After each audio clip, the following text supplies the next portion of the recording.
From Ford Video Guy Studio in Salina, Kansas, it's McArthur Live with Tim Bartz and Sarah Davis.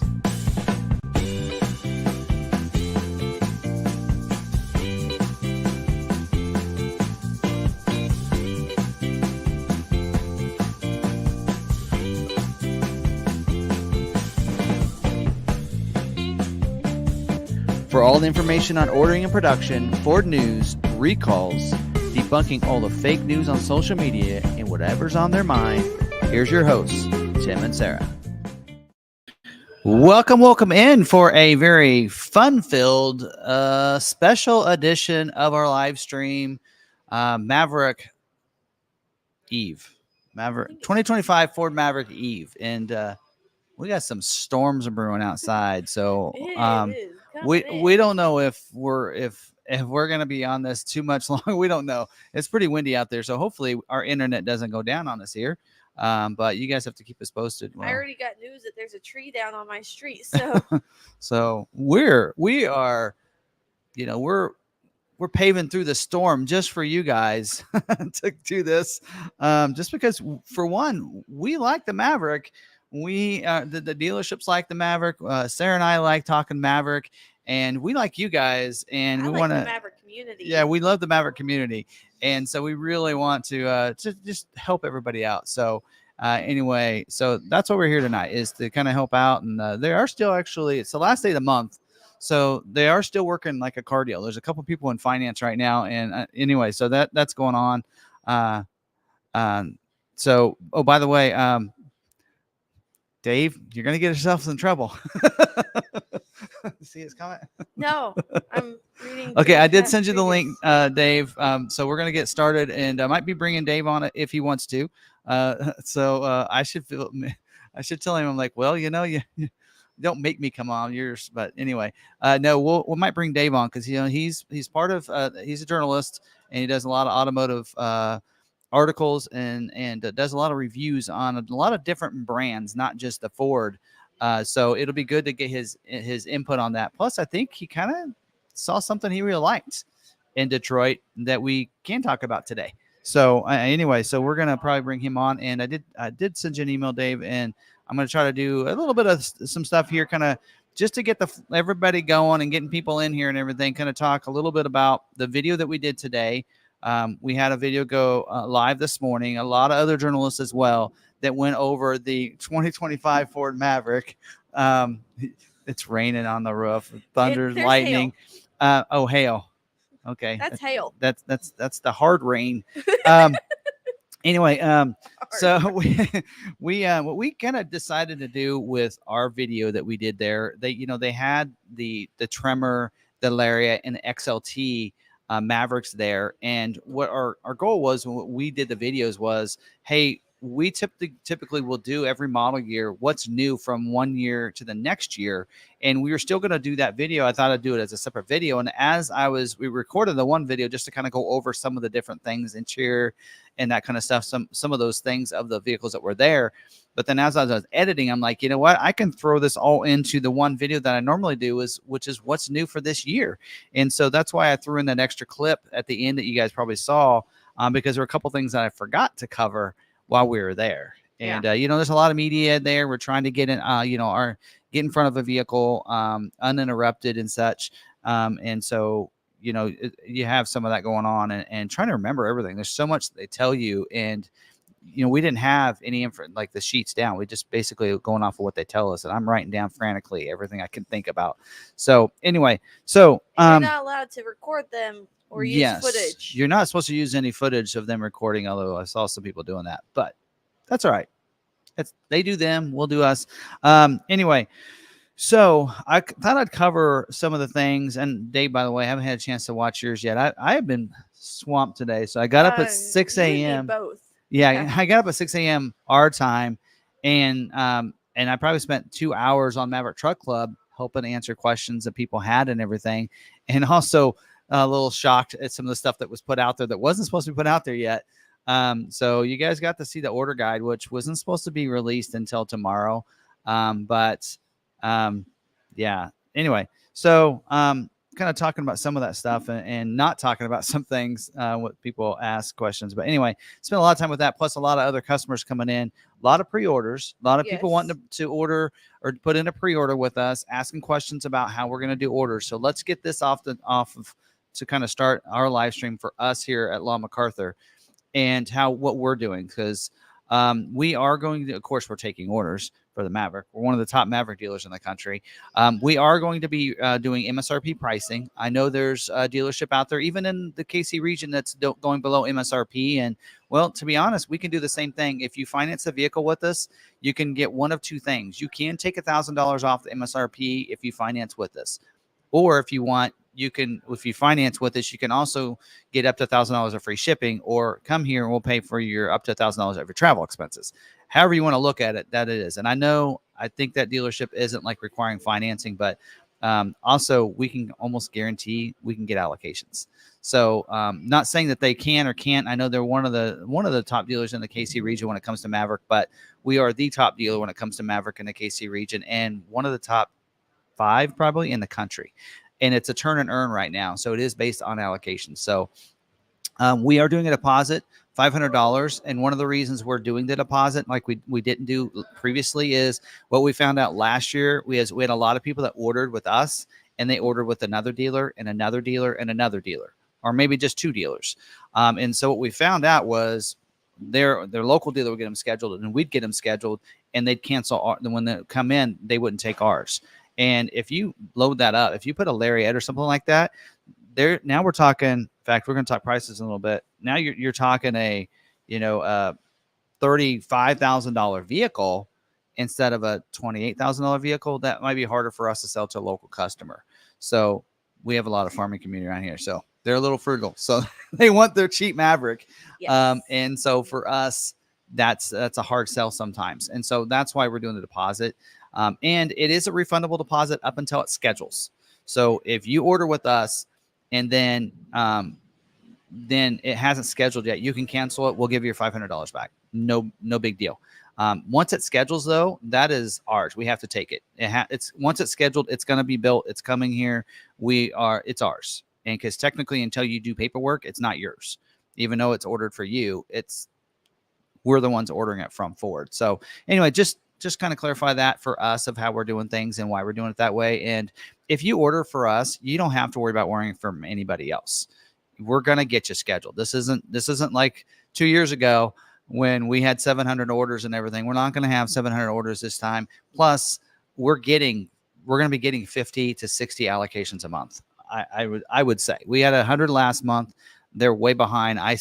Probably see us getting another 100 this month. Now we won't do that probably too much longer, but we're in a deficit of how much they owe us, because what Ford likes to do is they want to make sure that if you sell about 50 vehicles a month, they want to make sure that what are you going to have coming in or that's in stock or in transit to carry you over for the next 6 months.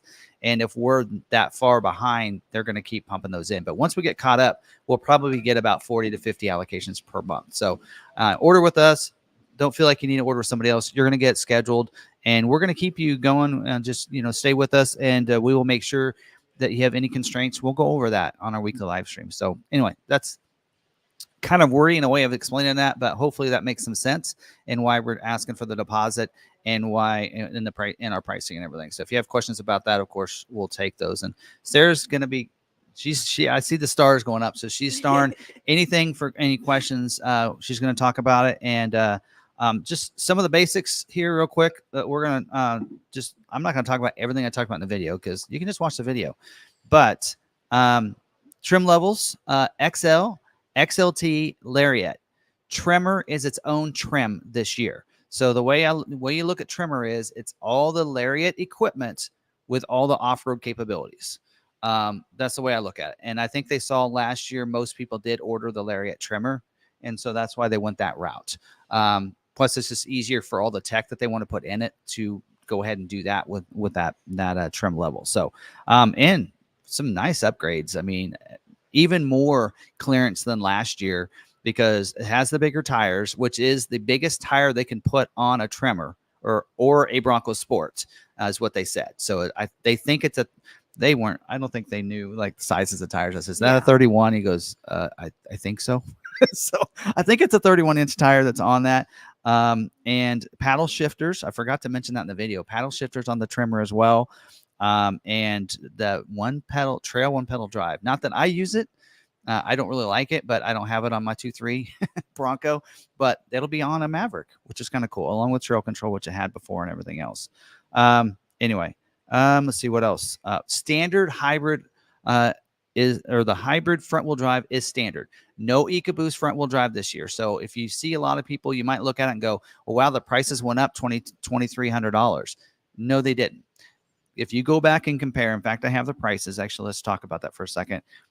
If you look at last year's price for a XL hybrid front wheel drive before destination charge, it was $25,420, which you can order one of those right now, but they probably won't get scheduled. Anyway, and then, but now it's $26,295, which is $875 more. And when you think about what else, what are you getting for that 875? You're getting the bigger 13.2-inch screen. You're getting the 8-inch productivity screen. You're getting Sync 4. So not only you went from not even having any kind of sync technology to a Sync 4 over-the-air update. So it's constantly updating. You don't have to update. You don't have to keep trading in because it's going to update any of the software it needs to. Wireless Android Auto, Apple CarPlay, Sirius XM with a 360, which you could not get unless you went up to Lariat trim.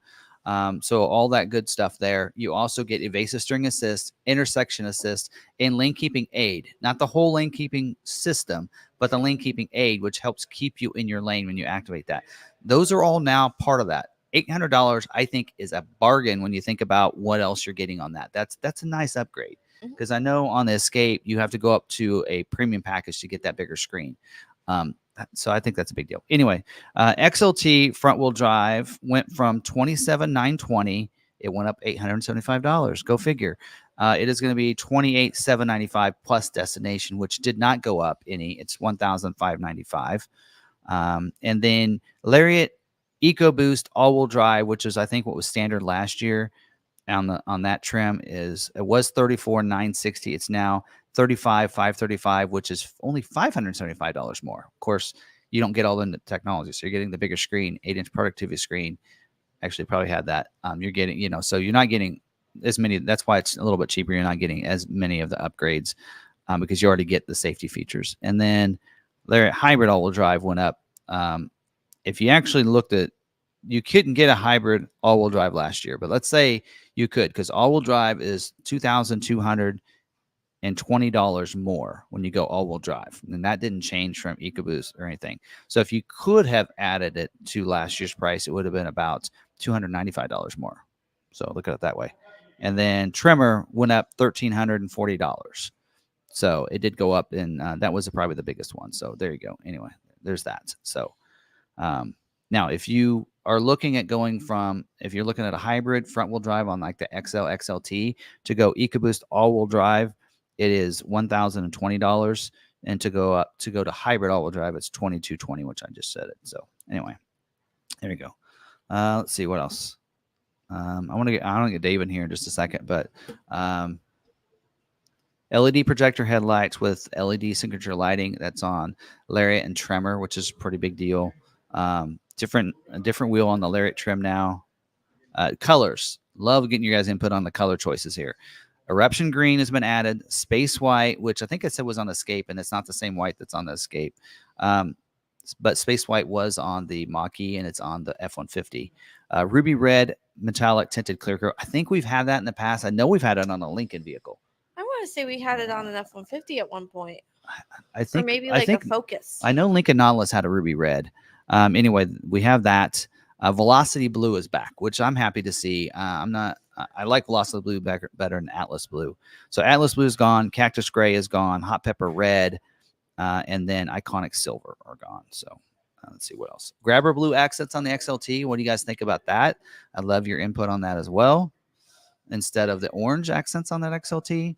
What do you guys think about the Lariat leather. Now, hopefully, I don't know if you guys watched all those videos, but the smoked truffle interior on the Lariat, I think, looks better. It has the Maverick on the backrest now. It goes along with the blue a lot better. Yeah, it goes better with the navy pier. Navy pier environment on every trim level, including the trimmer and the black appearance package. Don't forget that.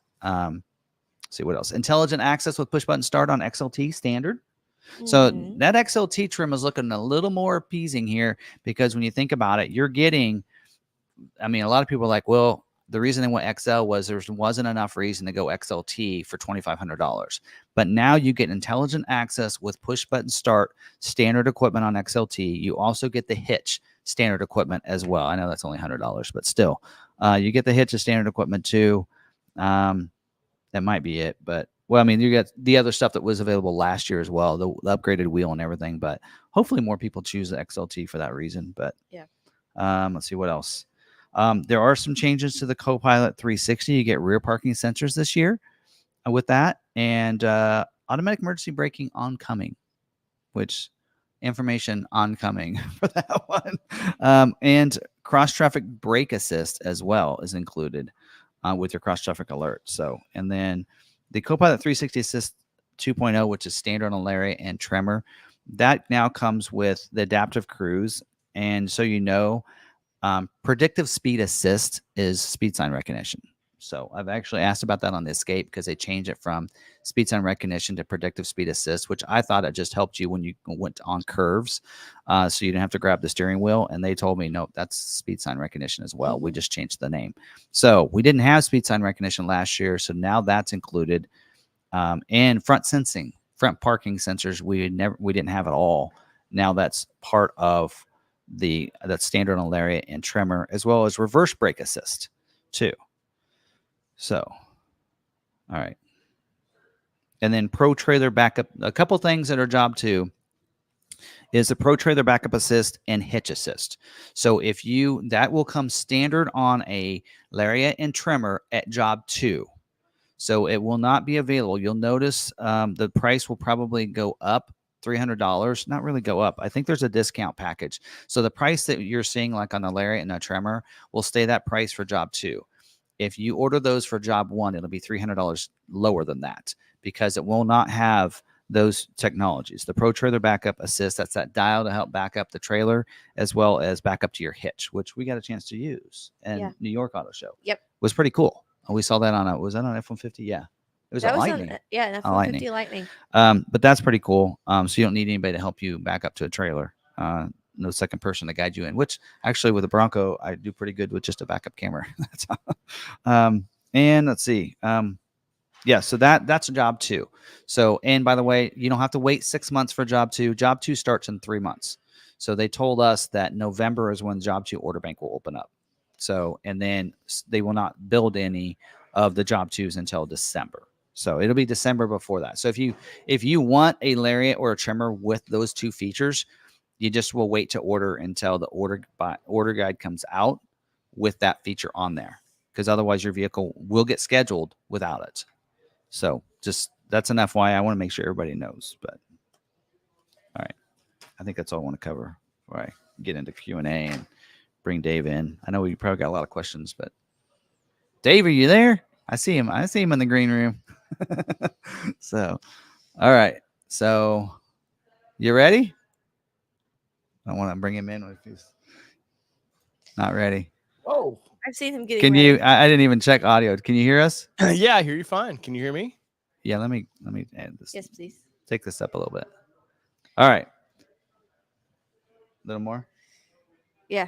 Our speakers is on the we don't have these big speaker systems, so it's like on our computer, so we have to crank it to like 100 just so we can see it normal or listen to it normal. Well, what do you think? I haven't had a chance to watch your video yet, but what did you think of the what we could share today? Well, man, I really thought I was coming in here for a full breakdown of my video, Tim. Come on, guys. I thought that's what the plan was. No, I was very I've been busy. Our presentations were at different days, but I did the final one and I was pretty impressed with it. I've always been interested in Maverick, but kind of skeptical.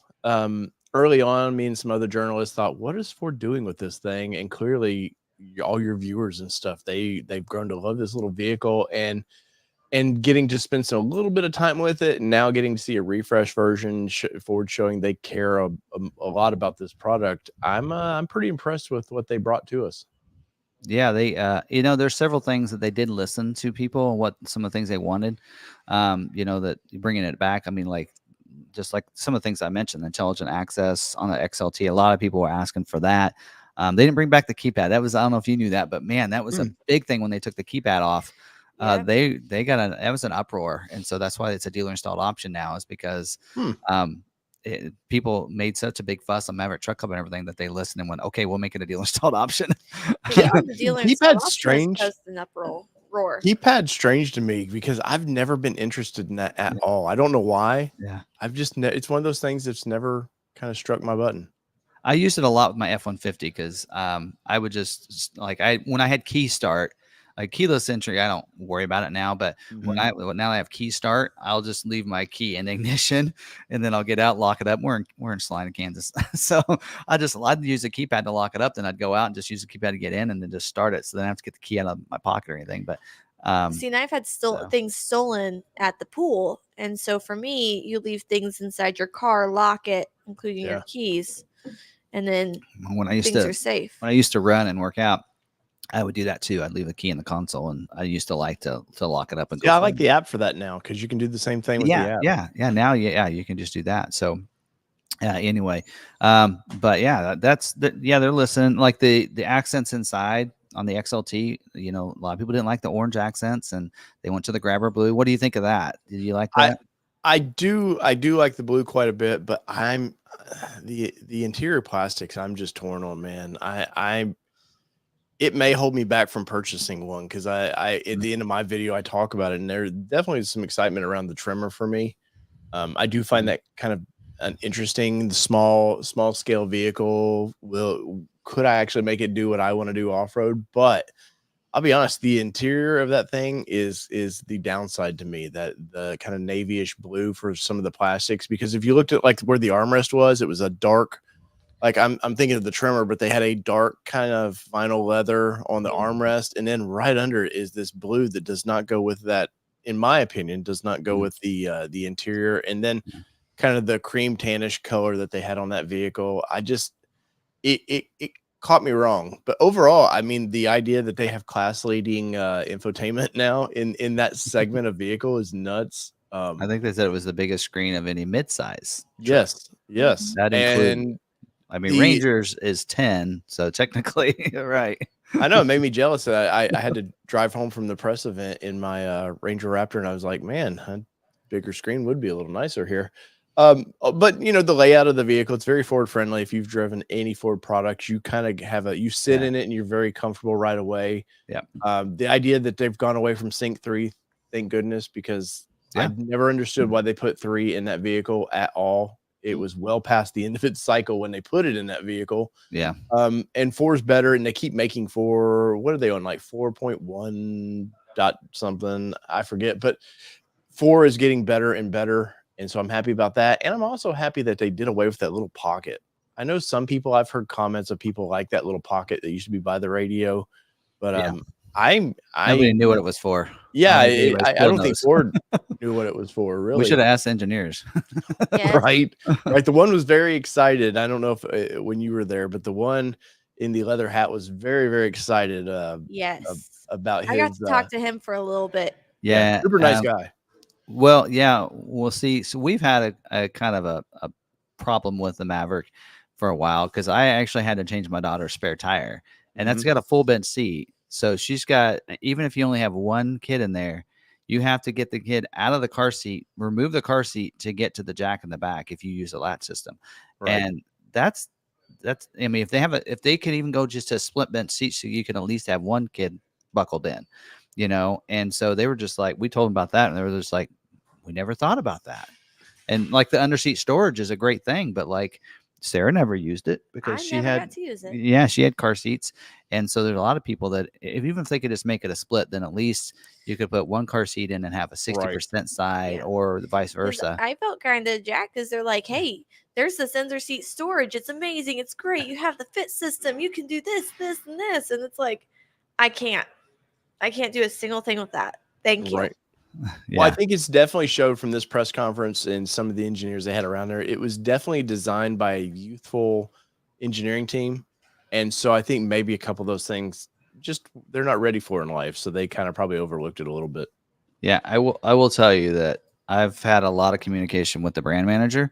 Did you get a chance to talk to him much, James? I didn't really, honestly, I know comms pretty well, and I kind of hung out with some of my friends in comms, but as far as I didn't even attempt to talk to engineering really. I think I had one conversation, and it wasn't because I asked for it. They sort of butted in my conversation. Because that's their job. They're made to, hey, we want to make sure everybody knows about our product. But I was just kind of like, thanks, man. I'll get to that. But no, the layout of this event was very nice. I see you got a water bottle.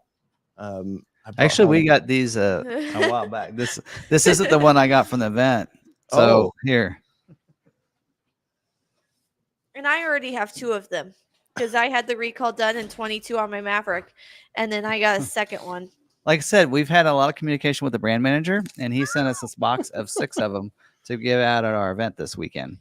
So yeah, so we've helped a lot of Maverick customers get private offers and different things, and we've communicated to help make sure that gets facilitated because some dealers don't care or don't know how or didn't even realize. So we have, we've had a lot of time together. So he is very passionate about the Maverick and about the community and making the customers happy. He really is, and so he's a pretty good brand manager. In fact, I don't have that kind of. I try to communicate with a lot of the brand managers, Bronco and Bronco Sport, and he's the one that he'll respond right away. I mean, he's just Bronco's had a couple different, and I think we'll find out this year, hopefully, what's going on with them. Maybe they have a new one that I don't even know about, but no, I will say if you ever, any of your audience, kind of inside baseball here, but you ever go to these things, they really try to make sure, here's a little goodie bag of, like just brand merch, stuff like that.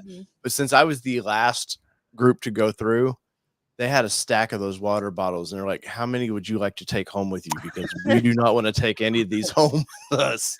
Yeah, he was like, hey, do you want to grab one of these? Like, hey, we can take it back and give it away at the Maverick meetup. And I'm like, I have 2 at home, not realizing what he meant. Oh, yeah. I was like, take one. So, but yeah, anyway, but yeah, that the brand the team for Maverick, I would say what I was getting at there is that they do really care about that product, and they really they want it to be successful, and they like they really want to help the community out and everything else. So yeah, and they're in like Maverick Truck Club and some of the forums there. Yeah. In fact, I had one of them that emailed me, and he emailed me and said, hey, and he showed me this, and it was like, I'm like, why don't you respond? And like, they don't do that. Yeah, no, they don't respond at all. And I always tell people that in the forums and stuff of, they always like, why don't they pay attention? It's like they do. They just can't respond and be like, hey, we're a Ford representative. We're going to get right on that for you, because then their emails would be flooded. Yeah. I know that they wish they could do like what we do is like being able to do that, but like, we can't, because he had talked about coming on to the live stream.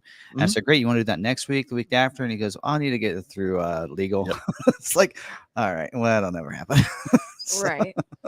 Yeah. I learned something interesting when we were out there. I was talking to one of the communication department people, and I was like, so have you got to ride in it yet? And they're like, we don't get to ride in these. They're like, even on press events, we are not allowed to drive these vehicles. If we're allowed to ride, if you ask, hey, would you like to ride with us? But I was surprised that even their comms people are like, they keep their people so far away from the product till they're ready to, I guess, lease it or buy one from HQ. Well, somebody's driving around in Detroit. Yes. We saw them all. It's like, so anyway, but yeah, I don't know. It's a pretty good vehicle, and it hits a price point for a lot of people. I mean, I know a lot of people are like, they don't know what the price increase, and it's a little deceiving. That's why I want to make sure people know that. Oh, of course. Hey, it's standard hybrid now instead of EcoBoost. So that's a big kicker there. But a lot of people waiting for that hybrid all-wheel drive, and we had a lot of people on the fence, and it's like, and I think we're going to see a lot of people that had hybrid front-wheel drive that was waiting for the all-wheel drive that are ready to upgrade now. because of the I oval think size. I think that shows they were definitely paying attention, and obviously these Mm-hmm. ships don't turn on a dime, so they can react, but they react in 3 to 4 year segments. They don't react in next year. But they definitely, and they were very proud to talk about that in this event too. Was, hey, we're listening. We heard our audience, and they talked about some of the key changes for the 3 models, and I was pretty impressed with it because I've been to enough of these now where you just know the spiel that they're gonna do. Mhm. Here's their bulletin points, and that's all. But they, Yeah. even just a little bit I did talk to the engineering department, they were just very, very personable, excited. They didn't seem like this was a hassle to them to do this, which some I've been to are. You definitely know that. Yeah. I will say the Raptor when sometimes didn't always feel exactly like head key guy wanted to be there. Of course, you were what you guys went midweek, I guess, for this press event, right? We were the first session. Okay, so yeah, Thursday usually morning. I always try to get the last towards the end, and Mhm. yeah, by that time usually they're ready to be home. Yeah. Ready for that day to be over. I do have a question for you though. Yeah. $19,000 truck, and now we're at what? What are we starting out at? I think it's almost 28 now. 26? 20, well, before destination, because 19 Yeah, was oh, before yeah. destination. Yes. So, but now it's like 26.5 or something. Yeah, 26.2. Where Yeah. can you? Because I haven't tracked this vehicle as much as I know you have, obviously, with your channel here. But what is the big price increase? Where I mean, obviously things go up, inflation, but what is the takeaway? Because I'll see it in my comments, and I know I'll send people to you so you can explain it to them. But why the big price increase? Hybrid was a big one. So that first year, hybrid was standard, Mhm. but then the next year, EcoBoost was standard and hybrid was $1,500 more right out the gate or whatever. And so that was, I think, the big kicker was the hybrid, but that's not $5,000 worth. Right. So I mean, I don't know. If you ask me, I think they had it too cheap to begin with. Mhm. I don't think it should have been priced 20,000 to begin with. I mean, a lot of people are like, "Stop, Tim," but I really, I think it was too cheap. I mean, you couldn't. I mean, most vehicles, I think 25 is about a reasonable amount. Right. For, I mean, you can't. How many other vehicles can you find that are under 25,000? New vehicles that are under 25 that have that, like that. I mean, I just don't know. I don't know. I can't think of any. But you report on more of the. I just focus on Ford because Mhm. I can't even keep all of that information in my head, let alone other models. So, I mean, I haven't really last year we were going to try to get into learning some of the others, but I was like, you know what, I'm just going to focus on Ford. But what other vehicles are out there are in that price range? I don't know if there are any. No, I would 100% agree with you. I think it was shocking to some people. I know the price sheets and stuff were sneaking out. Yeah. That's the number one thing comments I've seen in my video all of a sudden that I can't explain. For one, because I don't follow it as heavily as you do, and obviously there's a reason you have to know all these details. But Yeah. I mean, I would agree with you. A mid $25,000 truck right now sounds pretty nice. And I've seen comments about, you get into the Lariat, you can get into the $40,000 price range. That gets a little scary in my opinion. And I've been in all 3 of the trims they had there. They didn't have an XL, I don't believe, but Lariat was pretty nice. But I don't know, for me personally, if that would, I may go to Ranger then instead of I may look at an XLT Ranger and then getting a little more room, obviously a lot more capability, but there's a price point for everybody though. Yeah, I think the prices that I'm looking at is what Don had sent out. I think there was something that had that prices. So I can't talk about. I have the price list, but I can't talk about that till tomorrow. I've been told by the brand manager. So He has a pile that he cannot talk about. So I have this side of my desk is no. This side I can talk He's about. like, if I reach over here, tell me to stop.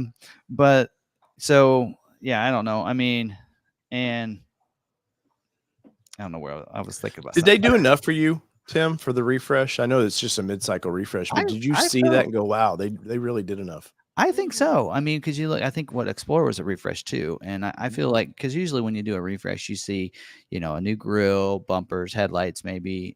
They didn't do much on the back, of which I was surprised they didn't update something in the back, but but interior wise, I think it was a huge upgrade. And you know, they I feel like they fixed some things that some people had an issues with the orange interior, the needing the bigger screen. Now, not many people actually want the bigger screen.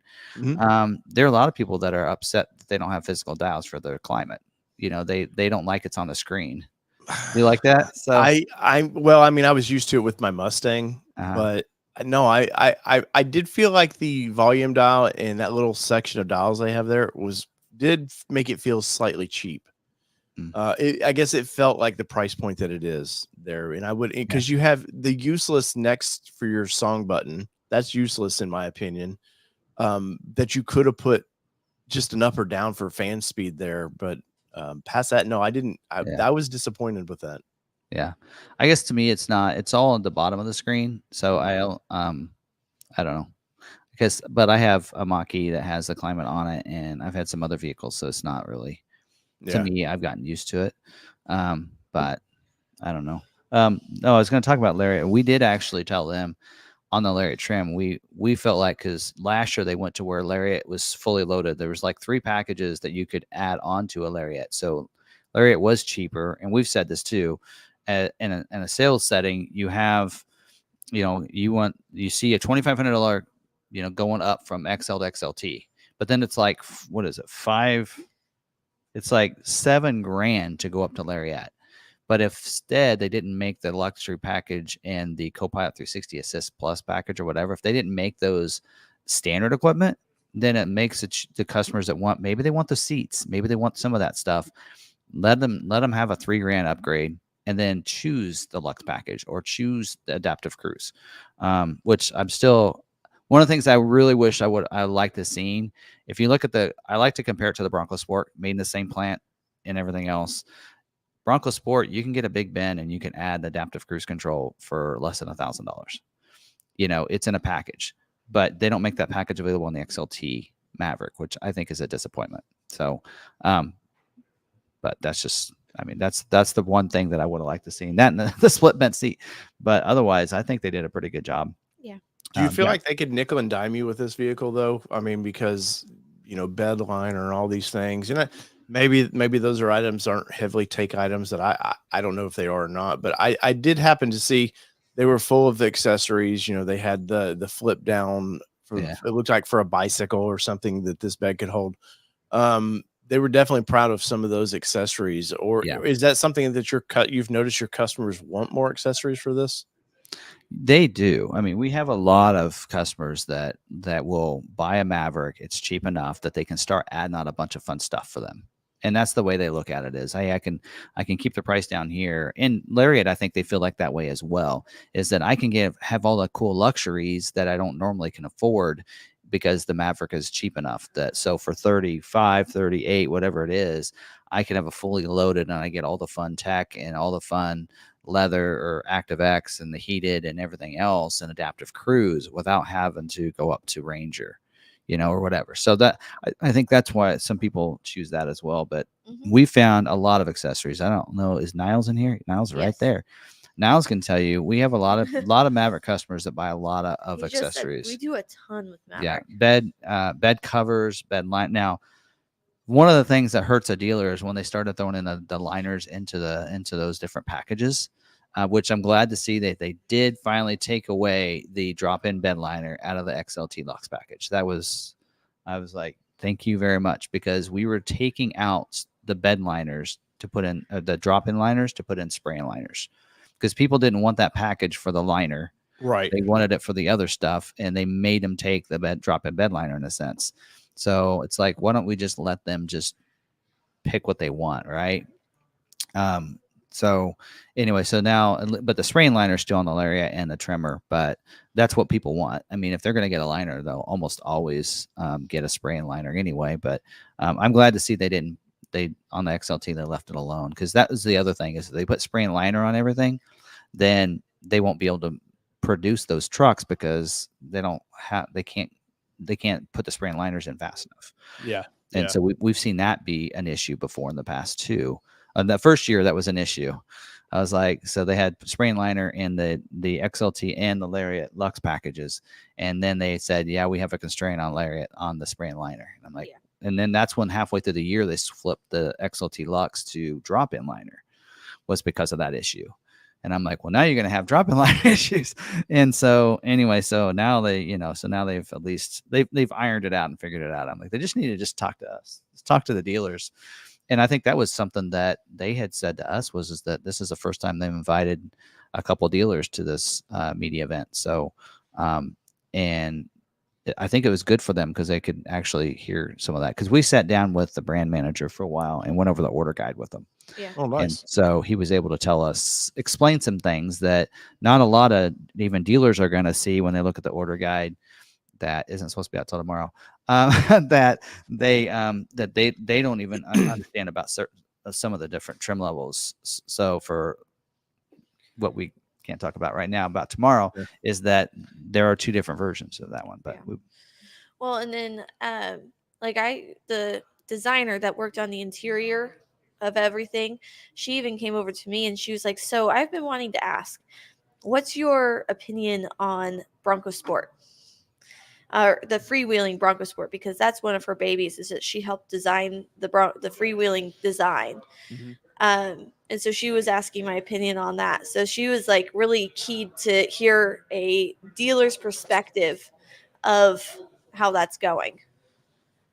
Yeah. So I think they were kind of excited some of them were excited to talk to a dealer and find out what we're seeing from the customers. I know they won't like my response on interior colors, so yeah. Which is, hey, everybody has, that's the great thing. Everybody has an opinion, and it just didn't do it for me. But well, and I think a lot of people do agree with what you're saying with the navy pure, that blue interior. A lot of, especially like when you go black appearance package, people are like, but they're still blue. And so they'd rather have the black instead of the blue. So I think that's probably a big one that people would like to see next changed, is get rid of the navy pure interior color. Well, for a trimmer, especially because you have this in the off-road world, man, it's kind of this, there's a look they want to their vehicles, and that is not the look they want. And that's kind of how I approach my reviews on specialty vehicles like that, is what would the community of off-road people, what would they like? And, it's kind of that F series. They just want the everything to match everything in the interior. And I'm sure at some point they will get there. And obviously there's a price point to this vehicle. So the more changes that you add to it, including colors, the more the price is going to go up. So I know Ford's probably just has this, hey, this is it. This is what we're going to do. But I was happy that they did change the orange away, even though I honestly, I kind of like the orange, but it does with the blue now with the grab handle and stuff. That seems to flow better. It's not as maybe obnoxious. Though again, it's not as youthful. But I think vehicles like this always surprise manufacturers. They always go, we're designing a vehicle for that first car buyer, that 21 to 30 buyer, and it never works out ever. It's always an older population that ends up buying it, probably because they want to feel youthful. But I remember Honda had the issue with the Element. They designed the Element for a very, very youthful audience, and when they looked at their numbers, it was 50s to 60-year-olds were buying it. And I think I would guess Maverick might be the same way. Of course, maybe they make changes down the road to bring the youth in a little bit more. Well, what we're seeing is a big range of ages. Mm-hmm. So we're seeing that, this is fitting some of the millennials, in town, that type of thing.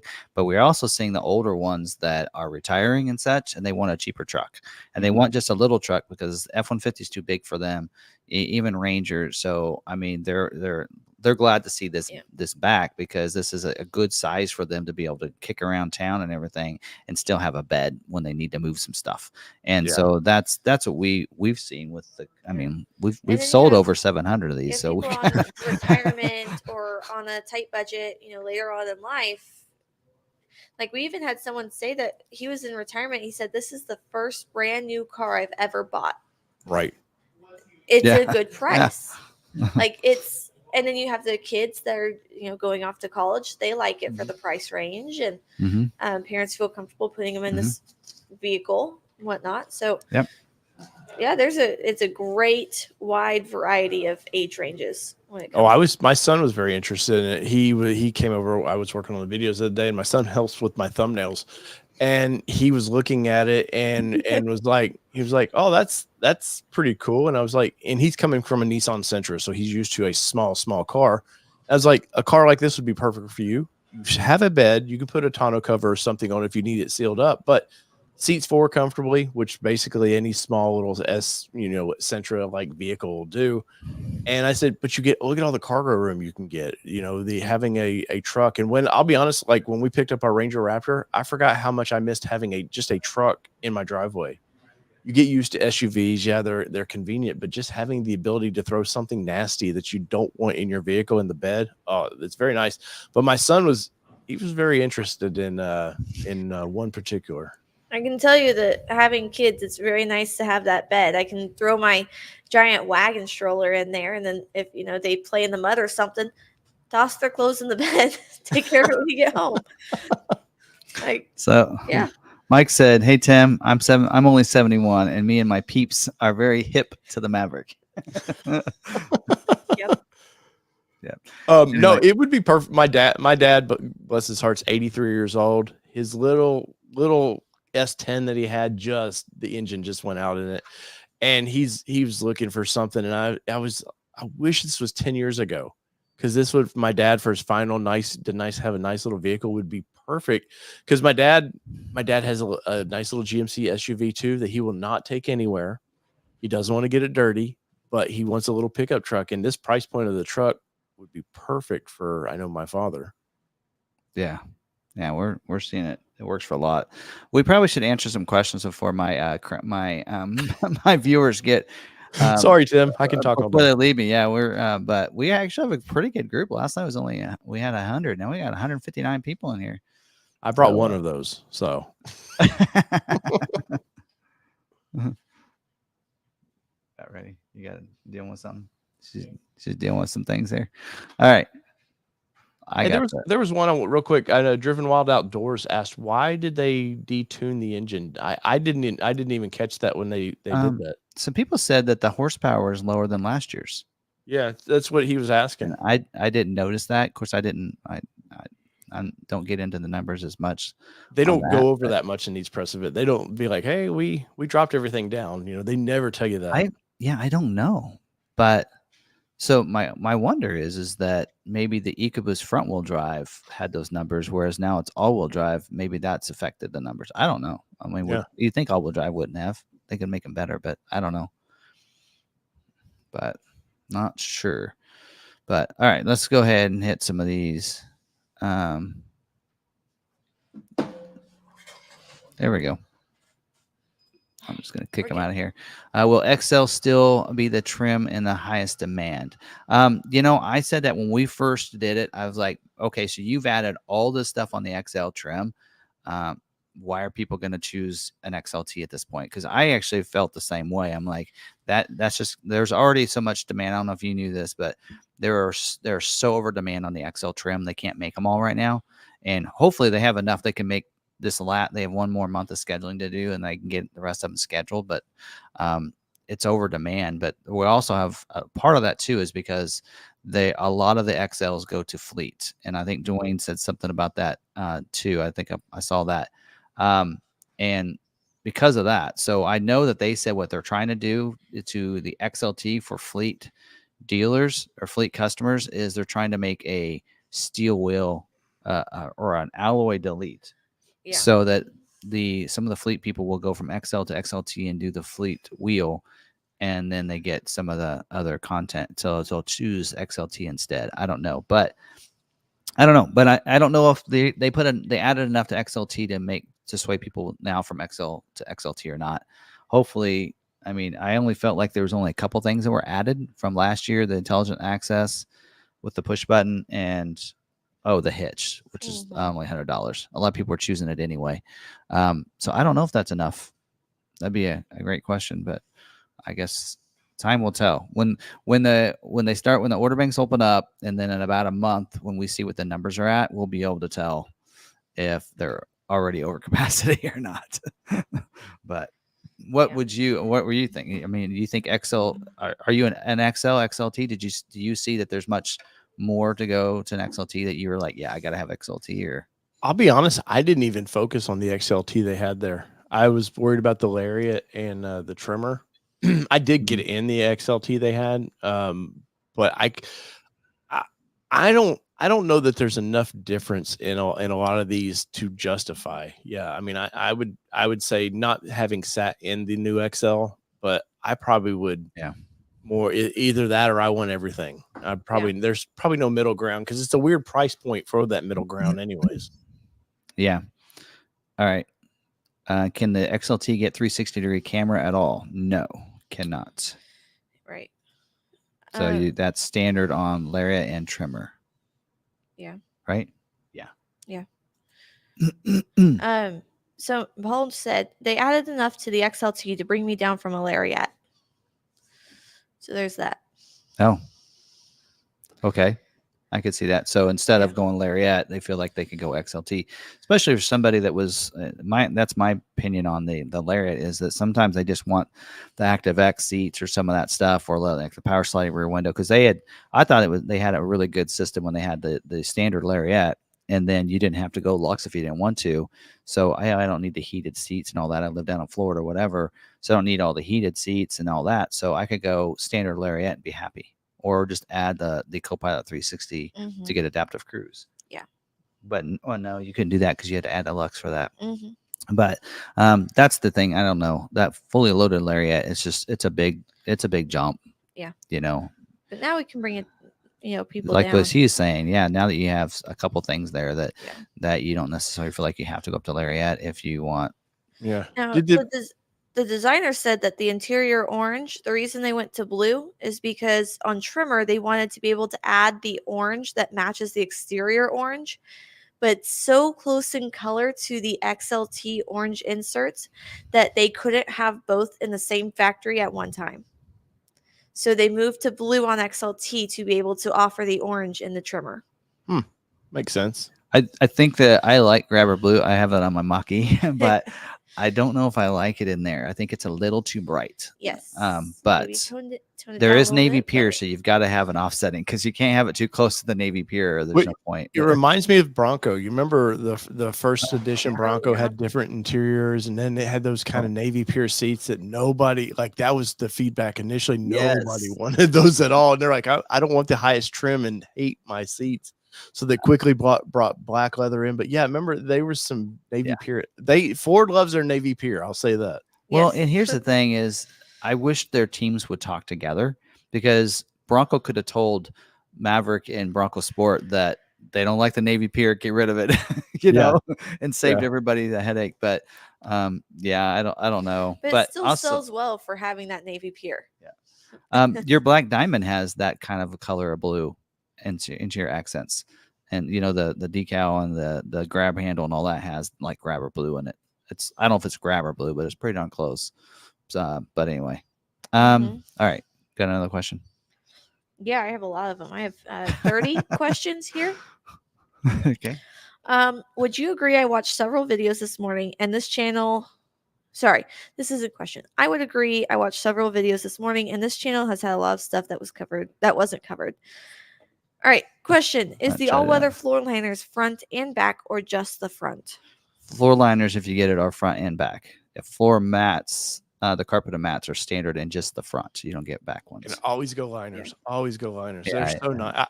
It used to be WeatherTech, and then WeatherTech never really, they would fit okay, but the new liners are so good. And it's pretty much all manufacturers, but I looked at the floor liners in this one. I was like, oh, that's a pretty nice little floor liner.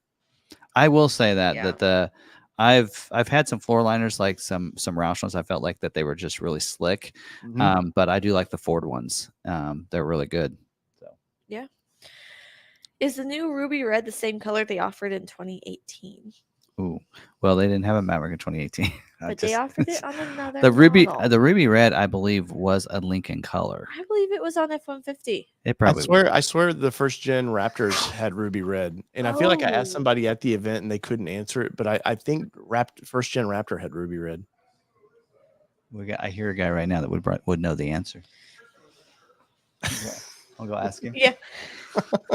We got, there's still working deals in dealerships, so we got a guy that he would know. All right, while she's figuring that out. Were you surprised silver went away? No, I mean, well, maybe a little bit, but I don't know. They had a lot of, like you said, a lot of grays. They had to get rid of some. They still got carbonized gray, but they silver's in that gray area. But they got rid of cactus gray. So I don't know. Anyway, all right. Is the trimmer based on the lariat trim or XLT? So basically, the trimmer is all the lariat equipment. So 2018 F-150, also Escape. Also Escape. There you go. I knew it was F-150. There you go. See, he was right. I don't know if Dave said 2018, but you're probably right with that. With the Raptor. No, Raptor was 11, I think. Yeah. Oh, okay. Anyway, I know it was in a Lincoln too. Probably. I remember Ruby Red was in Lincoln. It looks like a really good color. But it had a different name on the Lincoln because Lincoln and Ford don't share names. Yeah, that's true. They might share a color, but they won't share the name. So yeah, so trimmer basically is when you look in the order guide that's already out, so go check it out if you want to see it. It goes lariat, then it goes trimmer. So basically, when you see it in the order guide that way, they kind of build on each other. So when you look at lariat is XLT plus this equipment. If you look at the trimmer, it goes lariat equipment plus all the off-road capabilities. That's the best way I can explain it, is all the luxury with all the off-road capabilities. So before we keep going, the RagnarCon's comment that we currently have pulled up says, at Sarah Davis, that is the perfect way to tag me so that I can see your question so I can tag it. Otherwise, it might get missed.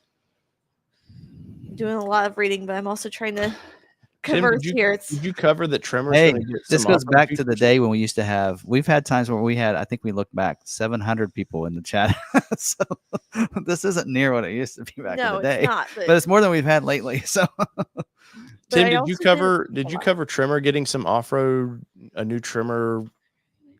The trail 1 pedal drive. Was that okay? I couldn't remember if that was covered or not. Yeah, that they mentioned that, and then what's funny is it was on something that what Don sent us, but it's not in the order guide. And I said, well, okay, so which is it? Because for us as dealers, before Build and Price on Ford's website was out, Ford dealers could not we didn't have anything like that. So we had I always say that the order guide was the Bible for us. The order guide was the best way of being able to tell somebody that when we didn't have vehicles in yet, what a vehicle looked like and what it was going to have when it came in. It was like, okay, it says here it's Navy Pure Interior. That's what it's going to have. I mean, that's how we did things. So when it was missing from there, I'm like, so do we have Trail 1 pedal drive or not? He says, yeah, we just didn't want to overshadow some of the other stuff. And I'm like, but us as dealers, we need that. We need all the good, and we need to know all the facts. So that is something that they mentioned there, but yeah. Sure. Anyway, and then of course I already had trail control last year, or in 24. That's current year, I guess. And so yeah, I had a trimmer.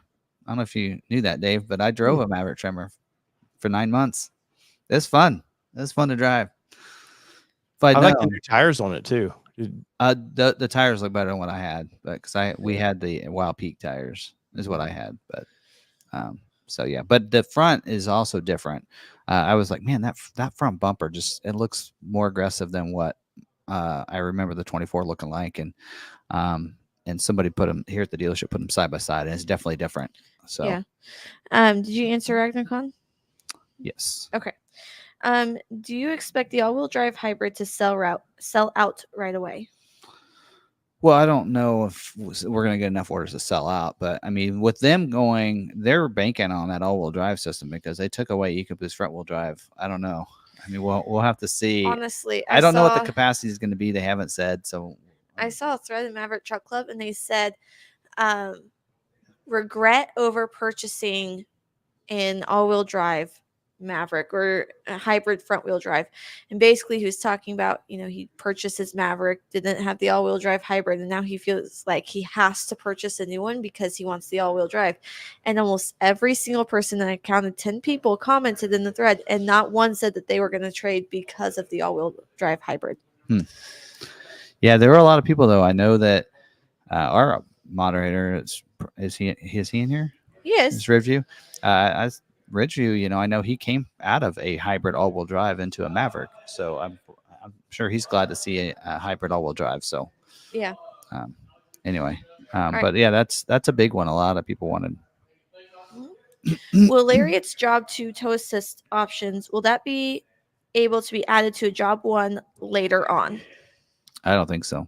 Okay. Any 24 features that didn't carry over to 25?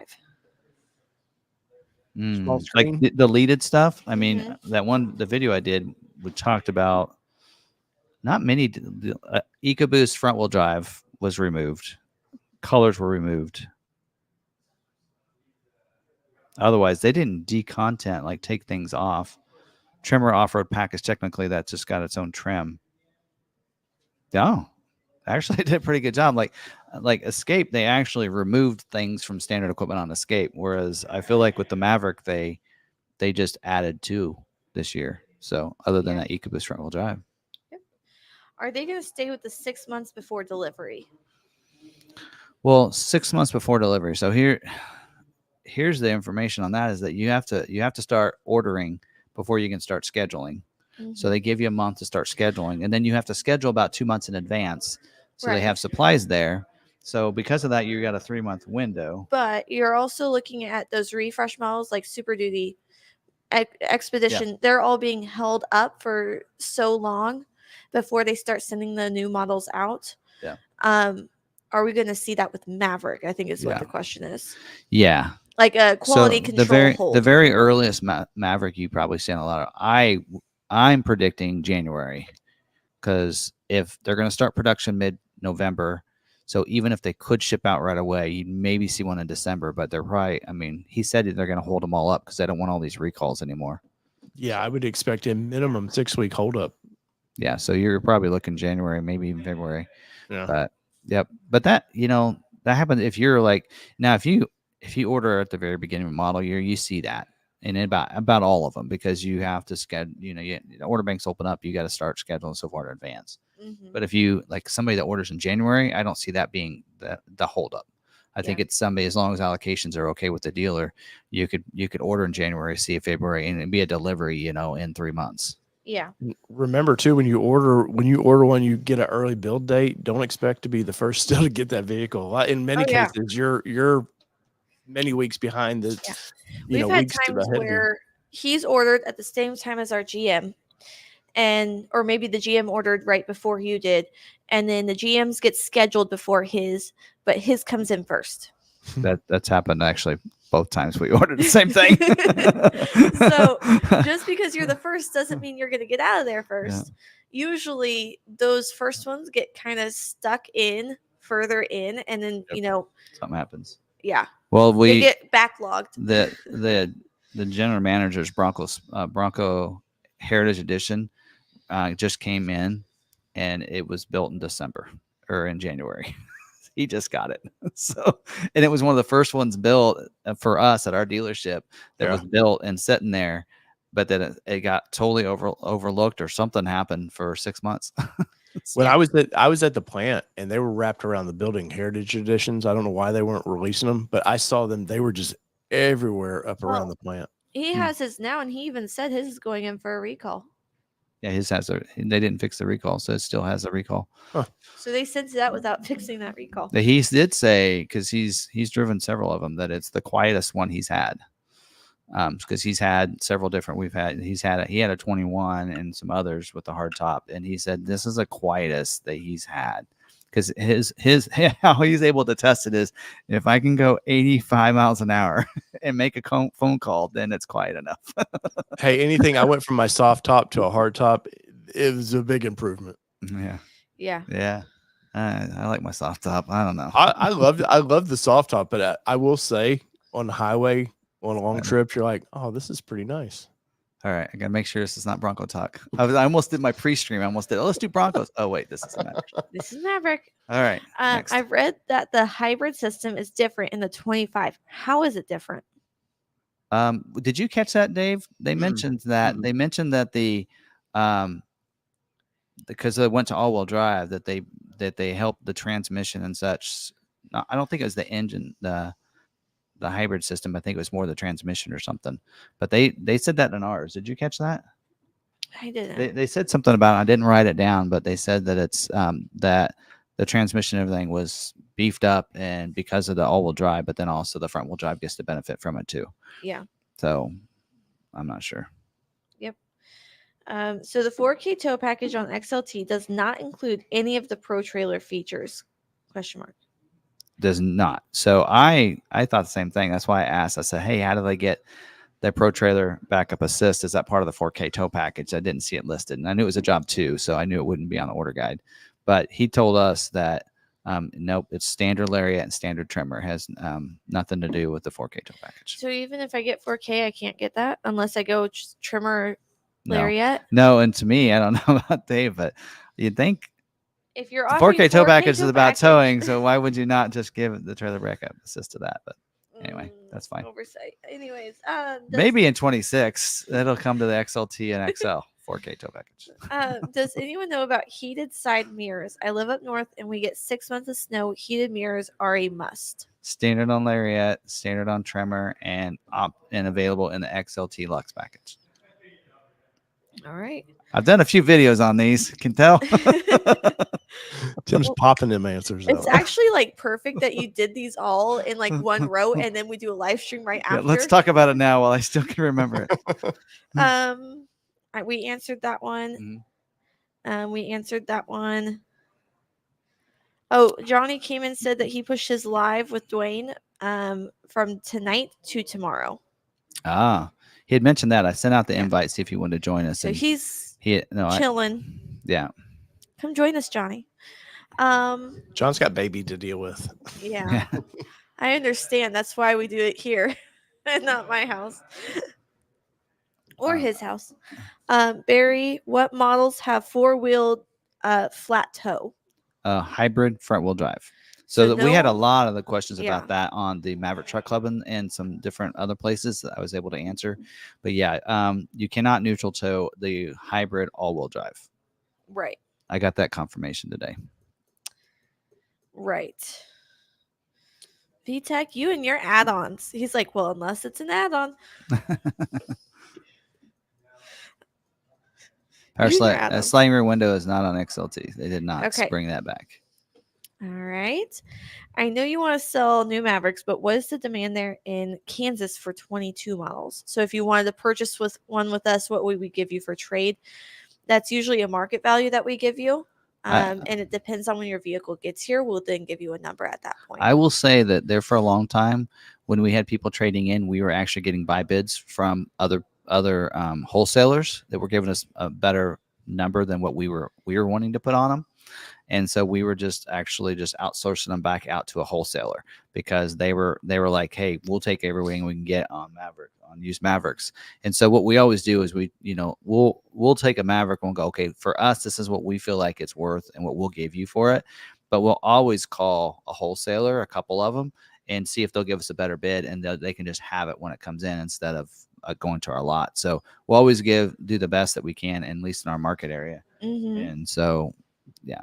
Anyway, and I don't know if Carvana and them are still doing better on Mavericks. They used to be better than we were on some of those. I know none of them do anything on Mustang. But get them while they're still in business. Right. Kansas actually does not have a single one. It is on the Missouri side of Kansas City that there is one. But Kansas does not have a single one. Yeah. All right, we answered. Yeah, he was just answering that earlier. Yep. I ordered a 24XL on the 26th. If they can't fulfill the order, will the first dealership give me a 25 since I have a locked-in price? So Ford is the one that locks in your price when you order, and that does not transition year to year. So if your dealer can't fulfill your order, then you will not be locked into the 24 price. You will have to reorder for 25, and that will be the new price. Yeah. And there's only 2,600 XL orders unscheduled right now on 24. Yeah. So I would be surprised if yours doesn't get scheduled. It's because your dealership just didn't have an allocation, which that is going to be. We talked about that last night. That's what my big fear is that we're going to see a lot of people that have, that they could make all the XLs if all the puzzle pieces were right, but there are going to be enough dealers out there that will have an order for an XL, but they don't have an allocation enough to fulfill all their orders. Yeah. That's going to be the kicker. Yeah. So basically, Ford's like, here's your amount of order or your allocations that you're getting. Don't go over that allocation number. And so if the dealer went over and took your order, that's on them, not Ford. Which all the dealers should get their numbers by tomorrow on how many allocations they get for the last. This is the this coming up is the last month to get a 24 scheduled. Talk to your dealer on Friday. They should know whether or not they would be able to get your order scheduled. Yep. All right. Do you think XL will be easier to get now that it's so close to an XLT price? It's not any closer than it was. There's still the gap. That gap's still there. So we're just going to have to see what capacity is, and we'll see if capacity went up for 25 or if it's the same, and then we'll have to see what orders. The biggest thing is the orders compared to the capacity. That's where your constraints hits, right? So, yeah. Anyway. Yeah. A lot of questions like that we just can't answer until we actually see orders be put in the system, and then we get the reports from Ford when they go to start scheduling. Right. Did you find out why 2.0 has a decreased HP? Yeah, we didn't find that out. Yeah, we were talking about that earlier. Okay. I don't know if I should go compact truck or midsize. I had a 2019 Ranger Lariat and 23 Maverick XLT. Tough choice. Yeah, somebody was asking me which would I go, Ranger or? I mean, it depends on the price point, really. I mean, yeah, you know, the Maverick is it's not what I would call a mini truck of the old school days like Nissan and Toyota were building. It's still pretty roomy. I guess it would depend on what your needs were for the truck. Yeah, what did you think of, because you have a Ranger Raptor, and what did you think? You sat in, I assume, in one of the Mavericks. What did you think for roominess? No, I didn't feel like, oh man, I'm squished in this thing at all. No, I mean, I don't know. For me, for some reason, I haven't actually been in 24 Ranger too much, just taking some photos in the building. But I almost feel like the Maverick just seems roomier than the Ranger. Or well, at least I think it's because the center everything is there's a little less center console than there is in the Ranger. I think that makes it feel. But as far as I did get in the back seat of the Maverick, and whoever, when I was doing my video, I didn't even check the front seat to where I would normally sit.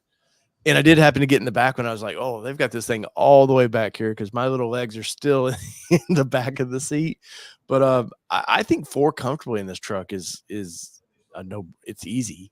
I mean, small child for that fifth maybe, but I remember in 22 when they were bringing around the Mavericks to the dealers to do training and such. We told people it's going to be here, come by and check it out in person. And we had somebody that was, what was he, 6'3", 6'4". He was, I don't know, he wasn't Mitch, but he always says how tall he is. But he was like 6'3", 6'4". And I said, hey, do you mind me doing a video of you getting in? Because one of the things he goes, oh, that's not going to work. And I said, hold on, that's a power seat. And so we had it go all the way down and back, and then he goes, oh yeah, that's easy, that's not a problem. So he ended up ordering one, because he was like, yeah, I can get into this.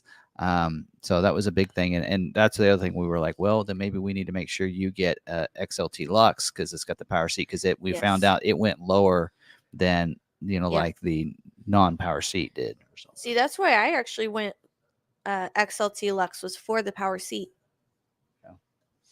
Heated seats too. Specifically the power seat. That's exactly why I got Lux. All right, keep going here. By the way, Dave, everyone's like kitty in the chat, and I'm like, where did they see the cat? Telling me it's bedtime. What's going on? And then I look over at you, and like I'm like searching through this for like a solid minute, going, "Where's this cat that they're talking about?"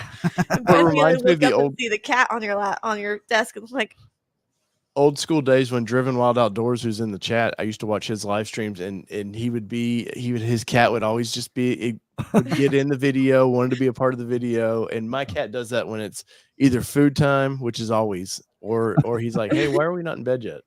Yeah. My dachshund does that. He comes and jumps on our lap and goes, let's go to bed. Well, my Monday night thing to do is to watch Dave and Kelly and Allie and on All Train Nation. And so I'm used to seeing a cat.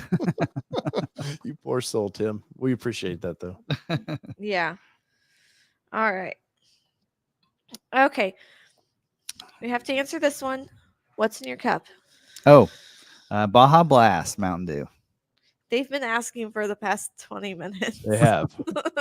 We have a slide for that now. I had, speaking of, you're talking old 6'3", he was in my group of Oh, was he? yeah, he was there with a team. He had a team of people. I was like, man, Oh, really? dealership must be doing all right then. How was your impression of the influencers versus the old school journalists? Because I'm in that weird in between what they all do. I don't get to go to too many of these. First one. That's why I was curious what your impression was of the mix that they try to do. Some of them I couldn't, like, for us, I think they told us there were going to be 5 people there. There were much more than 5 groups. Right. But I think there was only 5 doing video. Yeah, they were like, there's going to be 5 outlets. So you'll have plenty of time with the vehicle that you want. And then we gather at the hotel and there's a lot more than 5 outlets. And we're like, what's going on? And then I realized that, 5 groups stayed there to do video while the rest were there for a second, maybe took a couple of pictures and then left. Yeah, the print journalists are funny. They'll they'll get a couple of pictures, writing their notes, and then they move on to something else. But I had one influencer, TikToker kind of thing, and I looked at his account and 3.5 million followers on his account. But and it was super, him and the lady that was with him, super nice. But every time I would go to film something, right in my way, I was like, and then I'm sure you guys did too. You book for video, you definitely book time to have these vehicles. And I mean, I was working on a video tonight from that event, and I was like, oh, there he is again. Thanks. Yeah, we had a girl that was very focused on outside, and I think that she was an influencer or TikToker or someone, because they spent 30 minutes outside taking pictures. It was more of the photos, and then I think they did up and down video, which so probably was TikTok. So it looked like it was more of that, and we forgot to get any kind of short type of content or anything like that. But I could tell that they were definitely not like journalists or anything like that. They're more of an Instagrammer or yeah. There's nobody but them. The more I do this, the more I realize And while we were trying to plan it, we were like, okay, so what time slots do we have? And they're like, no, we're not doing time. I'm like, I want to make sure I have dedicated time with the vehicles without a bunch of people in the background. I mean, that's the kind of the goal here. But we actually got a lot of facts and stuff and did some things, and we would just try to find places where people weren't to start with. And then we know that we stayed there the entire time that they basically kicked us out. Yeah. And so we did a lot of ours towards the end. And so we let other people in there. I think the red line, he was there during our time. Is that the redhead? No.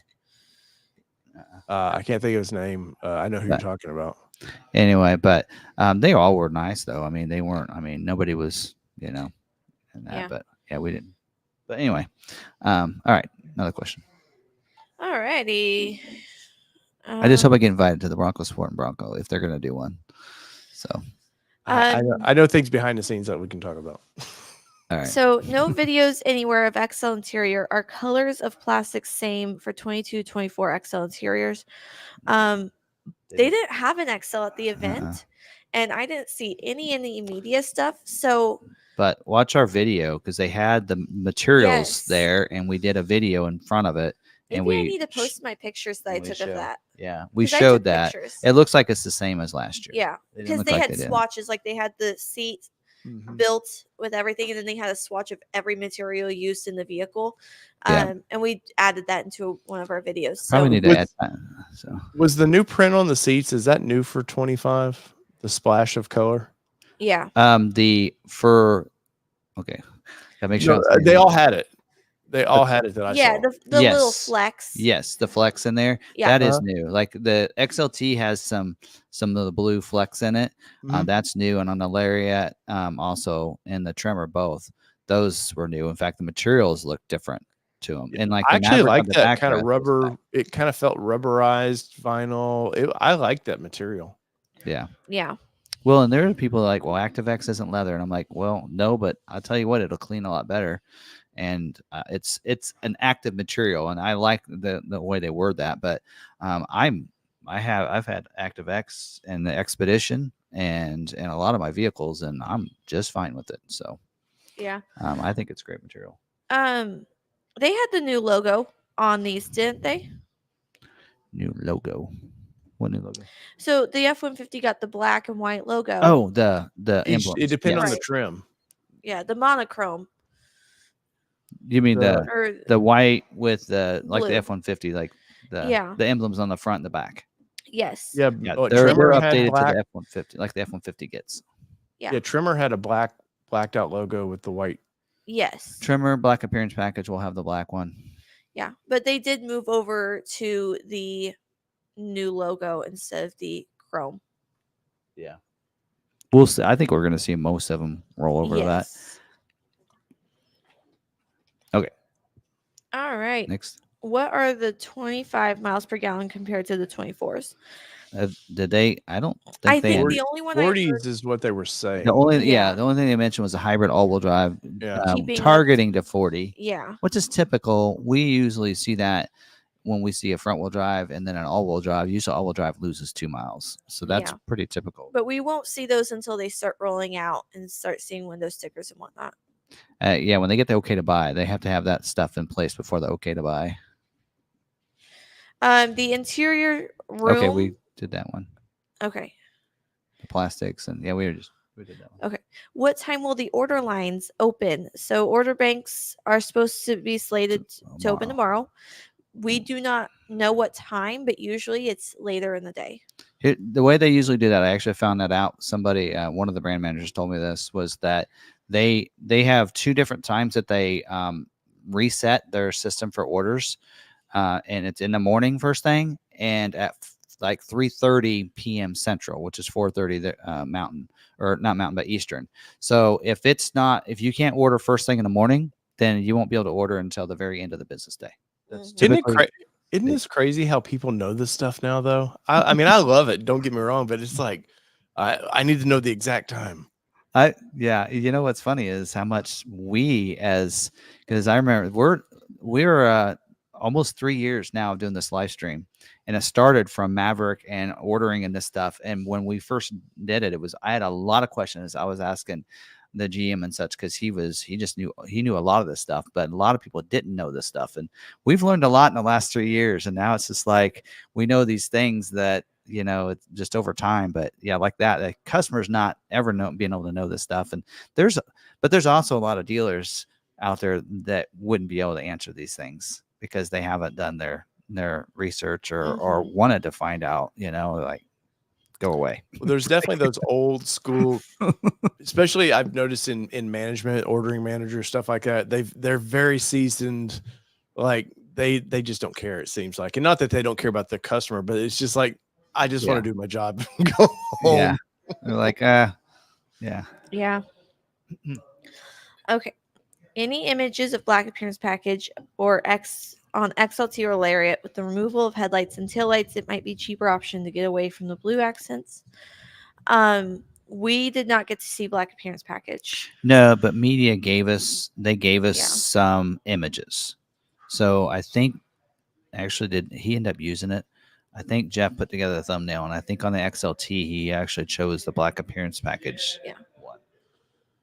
I think there's one in the terrain, desert sand, that is black appearance package. But so anyway, they're not much. The difference on black appearance package for this year is black painted roof, and hood decals, which we don't know what they look like. Did you? I mean, I haven't seen anything. Trimmer's the only one with decals that I saw. And I actually did like the Trimmer decals. I'm not big on the decals, but I kind of liked how they were on the hood and then on the side. So one of the things that I noticed, because I mentioned it in a video and I had to cut it out, is last year there was a decal delete or graphic delete for the Trimmer if you didn't want it. This year it's not there, so you get those graphics regardless. You can't take them off. Well, you could take them off. Nice little heat gun. Say there's a will, there's a way, man. But right. I don't know that I would on it, especially on the tan color. I thought it looked perfect in that tan color. So the first year they did the Trimmer, we felt like the graphics on the side were opposite of the graphics on the hood. So we were like, those just don't look right. If we felt like the graphics were like like I can't remember Yeah. which way, but one way or the other, it was like one was progressive, one was coming the other way, and we're like, that doesn't look right. But the next year they fixed it, and it looked, and it was okay to me. So I think it was a mess up by the factory. the design team or something. Yeah. I don't know. So when will build and price be available? Well, you can look online, go to Maverick Truck Club, and they actually have a thread started with the order guide. With that, build and price for the website. Yes. It should be in the morning. Yeah, I would So, think tomorrow. Yeah, we will have it in the morning on our website. It won't have all the pictures where it changes the photos like Ford's nice one is. But if you want just the information of how it might change your price and everything, we'll have it on our website in the morning. So in fact, they told me they'd have it ready tonight, and I'm like, no, not till tomorrow, please. So they're like, okay. Tim wants invited to more events, please. No. But luckily, because we have a company that does that for us, but I wasn't going to give them anything until tomorrow until it was leaked. And I'm like, well, here you go. You can start on it. I'll get you prices later. Yeah. So, because it does take about 24 hours to get that together for the company that we work with. But anyway. All right. Why do you think that only all-wheel drive is available with the Lariat and no option for front-wheel drive in the Lariat? I don't know. They did that last year though too. Yes. Right. You couldn't get. You could get front wheel drive hybrid, but you couldn't get front wheel drive EcoBoost last year. So what I think is kind of weird is you can't get the FX4 package with the Lariat trim. And I think it's weird you can't get FX4 with the hybrid all-wheel drive system. But I can get past that. There's probably a really good reason for that, because there's probably things that are on that need the EcoBoost for the FX4 package to be of use. After this live stream, I almost want to go back to the engineers and go, okay, so we talked about this. What Good luck. I do love though that like they made trimmer its own package now, just its own trim. And I've been begging Ford to do that for a while, even with F Series, just make it its own, finally just. Well, F-150, it's its own trim. Yeah. And, Ranger. Well, we don't have a Ranger trimmer yet. Hopefully we do. But I did a video on that the other day. I know. I saw. Yeah, and you know what? I was very happy. I was looking for a story to talk about. And I'll pay attention to the Australian market to see what they're just kind of, because it seems to be that's where Ford leads now. And at least on Ranger, it does. Yeah, and I was surprised that Ford Authority, none of the bigger outlets had covered this.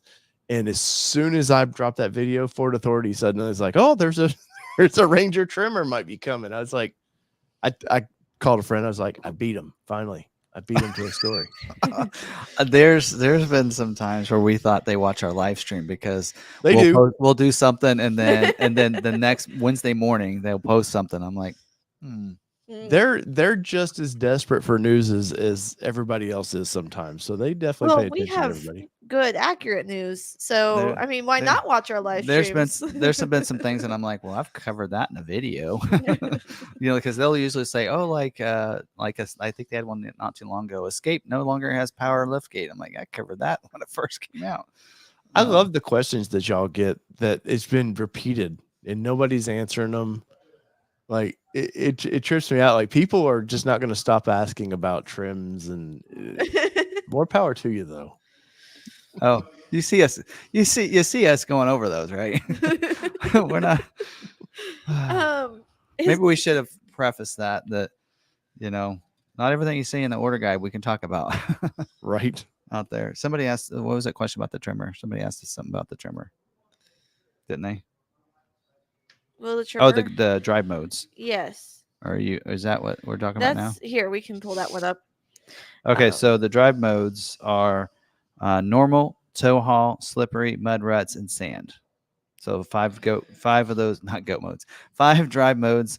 You lose eco and you lose sport mode, which, you know what? That one needs a sport mode, because I've driven my trimmer, and we actually have a member that rally races his Maverick trimmer.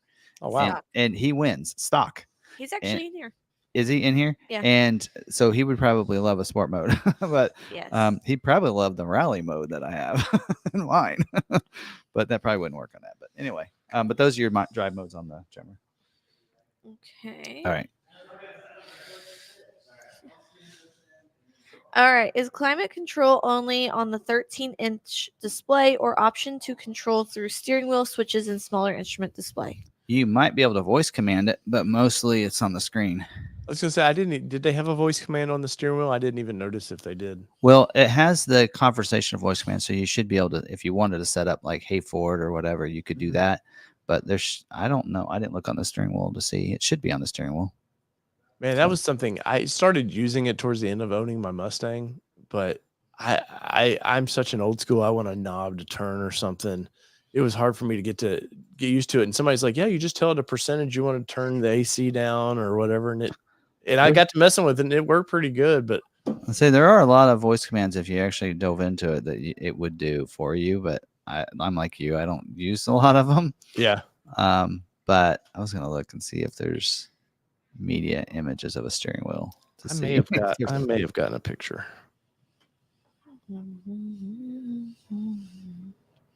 Anyway, let's see. There's some B-roll probably of one, but I'm surprised nobody's talked about the eruption green in the chat. I've actually seen a couple. I think I have one somewhere, maybe. I did ask them if they like the colors. Yeah. There is a voice. Let's see. I believe if the reflection will do it. Maybe. Yeah, well, I think there is. It's just like it is now. Yeah. It's it's the basic same setup. Yeah, it's the steering wheel doesn't look like it's any different than the current one, so it would have the voice button on there. But yeah, you should be able to. But for the most part, it'll be on there. And we did a Maverick Monday video and talked about the 13.2-inch screen and how it would work. We did a whole one on the Escape because it's going to work exactly like the Escape. Now, I do like, and there is a purpose and reason why they've gone this route, is that Ford said and what we heard in a dealer meeting is that their goal is to get it down to 4 different screens on all their models. Yeah. So to get it down to just the 4. So I'm not surprised that we're going to see 13.2. That screen will be in the Bronco Sport. It'll be, I noticed it's in the Expedition. They saw some spy photos of that. It's in the Mustang, Escape, right? The Explorer, so all the E's. Bronco Sport, Maverick will get it. Right now, Ranger really is the only one that has that screen. But doesn't Mustang, the non-full version, I think it's the same size screen? Yeah. It's pretty similar because Ford Authority a lot of time wanted to always compare that screen for the Maverick that they saw to the Mustang. And I'm like, it's the Escape screen too. I don't know why they always want to go straight to Maverick or to Mustang because it might. Well, that it makes sense. Screen. Let's go the same price wise. That's an easy way to control costs. Plus, people, these are little computers anymore. The people want their Apple or their Android.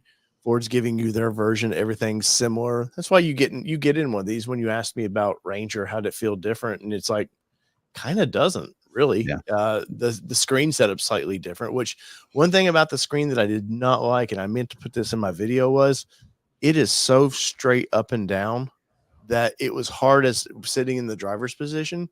It was a little different. I wish they would have turned it slightly towards the driver, but it was not. It was straight with the dash. See, and I'm a person that I guess maybe because we do so many pictures that I always get into like a Dodge Challenger and I'm like, oh, I hate that angled look. Yes. But I get what it's for. But there is a passenger there too. So it needs to see this. Well, what did we get? Jeff and I got into one.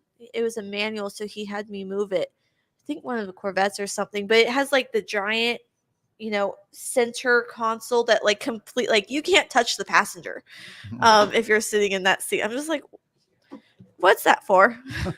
Why do we need a divider between seats? Are we on a plane or something? What's going on? Wait, are you sitting in first class? Dividers, come on. What a way to show you're fancy. We flew Spirit back, and so Spirit will do is they'll First time ever flying Spirit, so you don't pay anything. They randomly give you a seat. So I'm like, well, I guess we're not sitting together. And then right before the flight, there's like, for an upgrade for $16, you can get the front row. I'm like, okay, let's do it. They were the first class seats. We I'm also like, didn't have seats together, so that gave us seats together. I flew Spirit going to SEMA 2 years ago, and never had flown that before. And it was like dinner and a show because we got on the plane in Nashville. There was a drunk couple. This is when you still had to wear masks on plane, but there was a drunk couple that was downtown Nashville, had way too much fun, and they were not going to put on their mask, and ended up cops had to come into the plane to get them out. And I was like, man, this is great. But we got those same first class seats. I don't know how we did it. Maybe. That was your plane. It was on TikTok. I saw. No, but it was so there was on Spirit. There was at the time. It was the same stewardess or steward, however you say it, like flight attendant. Same one, because he was telling the stories like, yeah, I was all over the place because I did the same thing. We had to throw somebody out, and it seemed like they were having a good time doing it too. So I was like, okay, this is fun. Yeah. Well, our plane was less than 30 days old. Yeah. Oh, nice. Brand And the new doors plane. still stayed on it? Yeah, I did. Well, that's if it was older than that, I might question. Yeah. I had Delta flight, man. And of course, Delta was been in the news recently. And so your Delta flight wasn't canceled. Well, no, Somebody but it said was that. delayed by 2 hours. Oh. So I had to. I'm going to tell the story, and then I got to go pack. I'm driving back to Detroit tomorrow. But so if you guys don't know, a lot of times the manufacturer sets up flights for you, and they're like, hey, we're going to invite you up, especially for journalists. We're going to invite you up. We'll set your flight up for you. Here's this. So I said, hey, I'd like to get up and back in the same day, because sometimes they'll put you in the hotel room for a night and then you go do your thing. Which they were like, no problem, except for mine was a Delta flight both ways. But my first flight was boarding at 5:20 a.m. So I had to be at the Nashville airport. I had to be up by 3 a.m. And that's not a big deal. But then my flight back was supposed to board at 9 p.m., which how long I didn't need that much of a delay. But 2-hour delay on top of that. Oh, wow. Yeah. Kelly texted me and she was like, oh, they just delayed your flight. And I was like, really?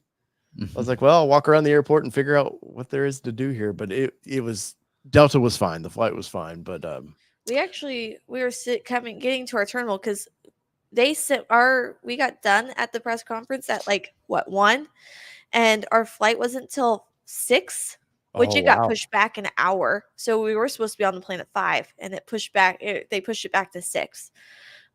So we went to the airport and we just sat there. We got there and some people were like, hey, are you guys, one of them went up to some others and were like, hey, are you on this New York flight? And they're like, yeah. He's like, why isn't it showing on the screen? It says Kansas City. And they're like, I don't know. So then they start pulling it up on their phone and they're like, oh, we got moved to, this Different other gate. Yeah. So a group of people got up and left. And then there were 2 guys sitting there. I'm like, hey, are you guys going to New York? And they're like, where? Because they were foreign and they were like, where? I'm like, New York. I'm like, oh yes, New York. Yes. I'm like, okay, your flight's that way.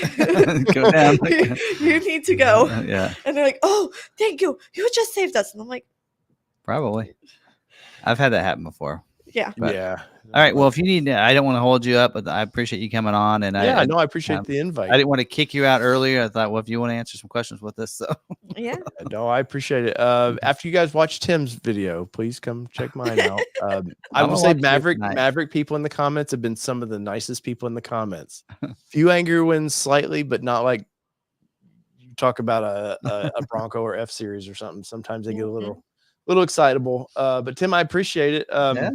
And I'm bummed that I will not. I promised your stream that I was going to come to your event, and didn't realize I double booked myself. That I was supposed to be in the dunes in Michigan this week, but I'll go to the dunes, and then I'm going to come see you guys. I'm probably going to buy a vehicle from you guys one of these days too. So I got to spread the love around a little bit. Well, we can get a Maverick trimmer for you. Yeah. So can Allie, but oh no, I jokingly told Allie that. I was like, well, I guess we need to order one, but no, my next vehicle I've determined sadly it's not going to be a Ford.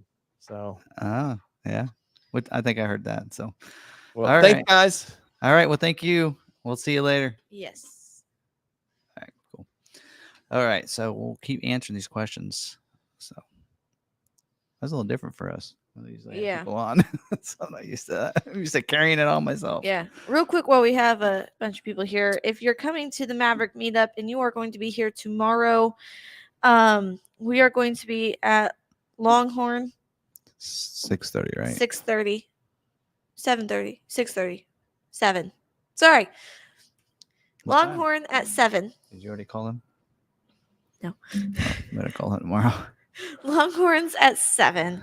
If everybody's gonna be in town for the meetup, Yes, if then you're gonna be you can here. have dinner with us if you want. But please email me as soon as possible. I'm going to make that reservation tomorrow to make sure that we have enough seats for everyone. You might want to email everybody you have.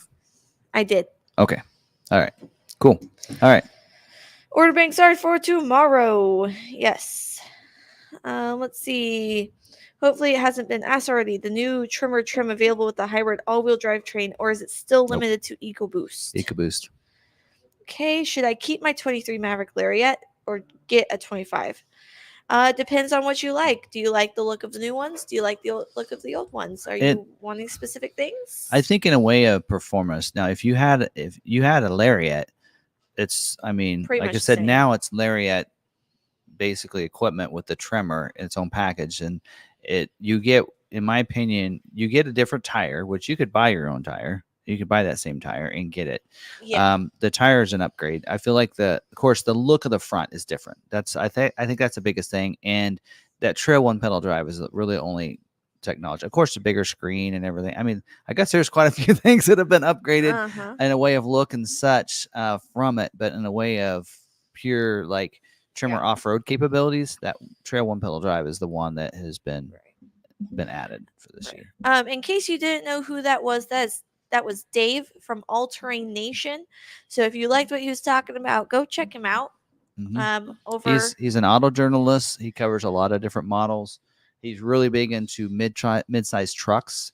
Maverick, Ranger. He has a Ranger Raptor. He's done a lot of videos on, and he had a Mustang too. And he does a live stream. He does a live stream, and it's just Ford talk. So they don't. It used to be just Bronco stuff, but now they talk all Ford products on Monday nights. Yes. Whether it be, what do they say? Whether it be 2-wheel drive or 4-wheel drive, doesn't matter what you drive, as long as it's Ford. I like that. Dave, you got to catch that out. He does that. Laura does something for him on social media. I need to do one of those for him. As long as it's a McArthur vehicle. But yes, that's Dave at All Terrain Nation, in case you didn't know who he was. Yep. We've met him at some auto shows, and I've been watching his live stream for quite a while. And Kelly's his other half and usually joins him. Yep. So. And then Allie, that we've talked about, that we've seen a lot of events that we got a chance to spend some time with the other night. She'll jump on there too, and she's on there with them as well. Yeah. What trim models? Wait, we went over that one. A lot No of people memory asked seats. that one. And we already went over that one. And that one. Hey, we're doing good. Okay. Is climate control only on the 13-inch display or option to control through? Wait. We answered that too. Okay. Yes. Well, they probably didn't think you got it. Okay. Well, and I wasn't saying, hey, got it this time. I was really trying to focus on talking and getting all the questions. I think I did a good the bottom part of the new bumper. No, I believe that front fascia and the bumper kind of go hand in hand. So I don't think you can add the front bumper or the bottom part. That would be the bumper part. So the bumpers, the black part that you see right above it, that's body color, that's called the front fascia. So it's a 2-piece front fascia. It's the piece that goes above the bumper, and then the piece that goes up where nobody likes. It seems like some people like it. I shouldn't say nobody, but that piece up there. So those kind of, I believe, go hand in hand. So I think I don't know. Well, you might be able to just switch the bumper, but it's a different model year, different. I wouldn't try it. I mean, you could, I guess. Yeah. For about any money, you can try about anything. But the handlebar mustache headlights. A new trimmer fender vents fit on. Now those would fit. So if you had a 25, the fender vent from 25 should fit on the 24. I would say that. Or you could just buy the one from Air Design that I got. I think looks cool. Right. But that's the other thing that's cool is they all have their own fender vent now. And so it's like last year you had a trimmer, you didn't have its own fender vent because it's an XLT or Lariat is what it said. Now it says trimmer. It's Yeah. cool. Ragarcon said, I guess I should probably watch a Maverick video. I'm unprepared for this. I didn't watch a Maverick video. You were there though. You were there. I also I was consider able to myself bring a- Sarah to the thing, so like as his Dave went by himself, but I think that sounds like Mitch took entourage. All right. Well, I am your videographer. Yep. And co-host. Yes, So it helps for me to go to that so I can hear it firsthand and that is right. see everything. That also gets me into the embargo so that you and I can discuss things. Yes. All right. We got that one. Any chance we'll see the plug-in hybrid Ranger by next year? That's the only other vehicle that would take me away from ordering. Well, like so what we saw in Australia, because it usually on the Ranger starts in Australia. Like we saw the Ranger Raptor start in Australia and then came here. So the current body style we have in 24 was a 23 in Australia. It started there 1 year and then it came over a year later. So there's supposed to be a trimmer for 20 coming out for 24. So that's why we feel like we're going to get a trimmer in 25 for the Ranger. And there's also plug-in hybrid there. Now, I do know though in Europe, though, they're really trying to focus in on having more electrified vehicles. So I guess we'll have to see. Yeah. I'd love to see more plug-in in a lot of vehicles, but yeah, I guess I would love to see a plug-in hybrid. A lot more of them. That's my next step. Yep. All right. Do we honor A&Z plan? Yes. Yes, but we can't honor that with any of our free shipping offers. Yes. Because Ford doesn't allow us to. It's if that plan says this is the pricing and you can't like include anything into that price. Right. So Mom's in here. She said Tim is always safe to talk about non-shareable info with me. I can't remember any of it. She was asking about some things today. So I was kind of venting about some things and I'm like, and so she was like, then she asked me about this and she's like, why is I'm like, okay. Anyway. All right. Oh, she's taking a phone call. So, all right. We'll move on. All right.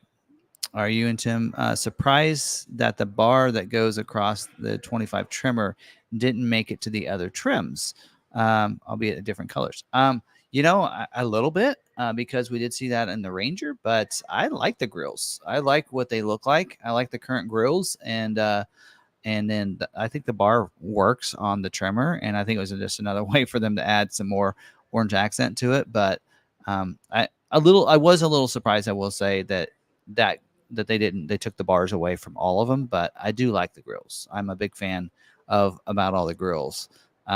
So although we haven't really seen the XL grill in person, so it's hard to tell, but I did like the XLT and Ilaria and the trimmer grill. They all look pretty good. So. And I think and I haven't seen the black appearance package grill in person either, but I think it looks different as well. I think that they go slotted. Man, it's really coming down again. I'll be here for a little while because I want to go home in the rain at this point. Okay. Getting things figured out. All right. Will adaptive cruise control be available to add on the XL, or will it still only be higher trims? It's lariat and trimmer.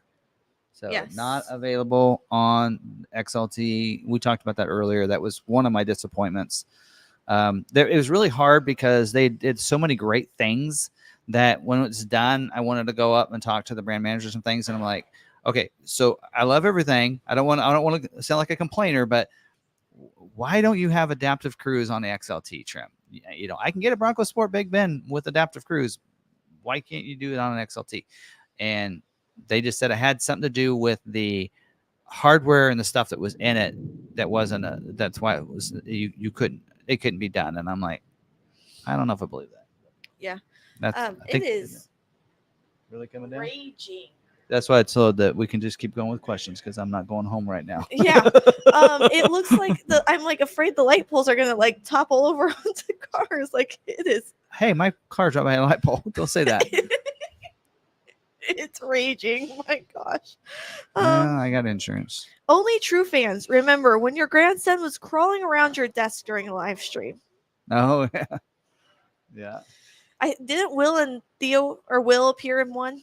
I think Will did. Yeah, I think he did. Any changes to seat size or ability to lower front seat down without scooting forward or back. As far as interior space, seat size, and all of that, nothing has changed. So the way it is now is the way it's going to be for 25. Yeah, a lot of times when there's a refresh, you'll see like a grill refresh, a back, and an interior, but typically not. Like the dash usually won't change, your seats won't change, your console won't change, but materials might change and color accents, which is what they've done. So yeah, your seats, like power seats, none of the adjustments for power seat, manual seats, anything is all the same from last year to this year. So that wasn't any kind of a refresh change there. Colors, schemes, and materials changed a little, but the actual seats themselves and the cushions didn't change. So like some people will ask, hey, I heard that the XLT has a better cushion than XL. It's the same in 25 as it will be in 24 in that sense. Yeah. Unless you're VTech and you swap your seats. Yes. Again, The we're talking VTech's factory equipment. He's Okay. like, I need to stop adding stuff. You're like me with my Bronco. So I have like almost 30 modifications in my Bronco. So that's why I'm like, I would like look at a 25 Bronco coming up probably if I didn't have so much already tied into my 21 Bronco. I'm like, But that thing's not. the I'm thing keeping is, at this point. I'm keeping my 21 Bronco, and I'm not getting another Bronco until it's paid off. And then I might just add another Bronco. well, the thing is, VTech, you're a tech. You're doing most of the work yourself. So there's that too. Yeah, if it's easy stuff, I can do it. But if it's there's several things I'm like, you know what? I'm not even gonna go there. I'm gonna give the shop. You go do it. Yeah. All right. All right. For 25 Lariat hybrid or trimmer, I currently own 22 hybrid Lariat, but test drove a 24 trimmer today and was super impressed with the ride quality of the trimmer.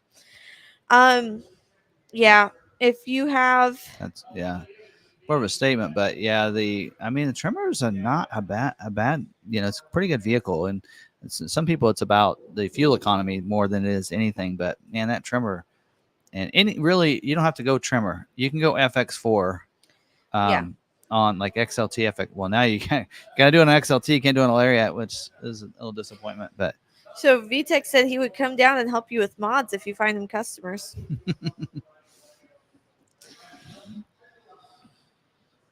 I mean, that would be fun. We can do some things. We haven't really dove into too many little builds on Maverick yet. But again, we haven't had any stock Mavericks to be able to do that on. We still haven't had any. But maybe later this year we might be able to have some fun with some things. Right. So Super Mom has a question here. Never ordered it before. Quick description would be helpful. So, my suggestion. The lights are blinking, so and they're bear opening with doors us. and running away. If it goes out, people, I'm just telling you. Thanks for joining us tonight. I appreciate it. Thank you. And stay positive. Stay positive. We probably, if it goes out, we will probably not come back and finish. I thought about connecting my laptop to my hotspot because my phone won't go out if the power goes out, and then we keep our live on my laptop. Well, technically, you're on. The law McArthur, right? You're on. So if this goes out, you would still be on. And if I'm not connected to their Wi-Fi, so if I have my hotspot on, we wouldn't lose it. True. Anyways, right. Okay. Anyway. So never ordered before. Quick description would be helpful. So, do you have a video about ordering and how to do that? I might. I'm pretty sure you do. So it's really not too difficult. No. You want to find a dealer. At the end of all my videos, I actually talk about ordering tips that you need to keep in mind. So watch some of those videos. I did one on XL, all the different trim levels. At the very end, there's timestamps on all those videos. Click on the one that says ordering tips, and I kind of go in some of the questions you want to make sure you ask your dealer, and make sure that so you don't want any surprises when it comes in. But in a sense of just actual in the process of ordering the vehicle is not difficult. You basically can go over what you would like on the vehicle, and they pretty much submit the order for you in their system, and it's called our WebDose system. So you put the order in there, And then once you place that order and they submit it, then they'll need a copy of your driver's license. You'll need to sign the order sheet, and then pretty much it's done until it comes in. So it's not really complicated and invasive. Some dealers might want to deposit, but in general, that's kind of the way it is. We might need to get through these questions just in case. Yes. It's blinking some more. And I'm like, oh gosh. All right. Maybe I better look at when you're looking at those. Maybe I should look at the regular comments to say, oh, you're not on. Bug Tim via email. If we lose this and you have questions that we didn't answer, send us emails. We will help you. Wait, step 1, bug Tim via email. Step 2, bug Sarah via email. Step 2, annoy him enough to make him give you MSRP and hand you over to a salesman. That's how you order at McArthur. All right. Any chance you think we'll see? Wait, we got that one. We got that one. We got that one. Man, we need a school bus yellow color. Cyber Orange is done. Is the phone charger insert on 2025 interchangeable with other model years of the Maverick? Is the cubby behind the info center the same size as previous years? So that little area back there, I think they just put the screen in front of it. Yes. So I think that's the same. But I don't know what phone charger insert they're talking about. Where in the back of the console? Or? No. Oh, you mean the wireless charging pad? Charging pad. That looked the same. Although I feel like the insert itself was different. It felt like it was more like it. I don't know. It looked different to me, but it looks like it's just part of the actual plastic insert that goes down there. Right. And that should fit. The newer one should fit in it if you wanted to like order it as a part and switch it out. But if that's what you're talking about. Yeah. So ride quality on the trims 1 to 5. Trimmer's the best, and then all the others. The others are pretty much Trimmer rides well because of the advanced all-wheel drive system, and the upgraded shocks that you get as part of the Trimmer gives it a nice ride quality because of that reason. But otherwise, I mean, they should all drive. I mean, it shouldn't matter what trim level it is. Yeah. Lariat will probably be quieter because of the noise enhancements on the Lariat trim, but otherwise they should all drive about the same. Yeah. Did Ford cancel Iconic Silver? Yes. Okay. Does the XL still have the in-cab inverter plug, or do all Maverick hybrids have the bed inverter plug now? You're talking about the 400 watt outlet? Yes. So that is part of the XLT luxury package, standard on Lariat and Trimmer. On the XL, question is whether or not it's an option or on XLT. So I covered optional equipment in the video, and all the optional equipment on the XL, XLT, and Lariat are the same in Trimmer. All the optional equipment, standalone options. Now, I didn't cover dealer installed options. So there is not a 400 watt outlet option on the XL or the XLT. So it sounds like to me now the only way to get a 400 watt inverter is you have to go with the XLT luxury package or go Lariat Trimmer. Yeah, that's part of the XLT luxury package. So now it looks like they did. That might be something that I missed, because normally I try to compare from last year and this year, but it looks like I thought 400 watt outlet was a standalone option last year on the XL and XLT standard equipment, but this year it looks like you have to go to the Lux package to get it. So there's something I missed. Something I missed. Not perfect. All right. So one of our members went into the Discord and shared the weather map with us. We are in the thick Just orange. Bear with us a little bit and see if the power still stays on. Like, the orange is coming for a while. Mm-hmm. Let's see. Which way is it going? Oh. Towards Wichita. Well, never mind. How are Ford Extend warranties handled when trading in vehicles, especially if the vehicle is still under factory warranty? You'd cancel the warranty. Yes. Any current warranty you have, you cancel and get reimbursed back what you didn't use, I believe. That's how that works. Yep. All right. I have no plans to tow anything, but I'm thinking about getting the 4K tow package for the upgraded engine components. Do you think it would be worth it on a hybrid? Do they have a On the all-wheel drive hybrid. Yeah. I mean, they said it should match the miles per gallon when not towing anything to a regular hybrid. Yeah, but so. All right. Now, do they have a cooling system on the 4K? No. Because that's what I was thinking, is that people might order Yes. 4K. Yes. Has a cooling system? Has upgraded cooling fan. Okay, so if you're in like And higher Arizona, capacity radiator Arizona, for the gas Nevada, only. or somewhere where it's hot, like a lot of the time, that upgraded cooling fan might be beneficial to you. So transmission oil cooler, upgraded cooling I'll be right fan, back. and on the EcoBoost you get the higher capacity radiator. So it would not be a bad idea. I did that same thing on when I had a Lightning. I got it just because of the cooling fans to keep things cool. And then you get the trailer brake controller and the hitch you're going to get anyway on the XLT and above. But anyway, there you go. All right. So, all right. Is the audio system the same for the 20? Yes, this audio system is the same.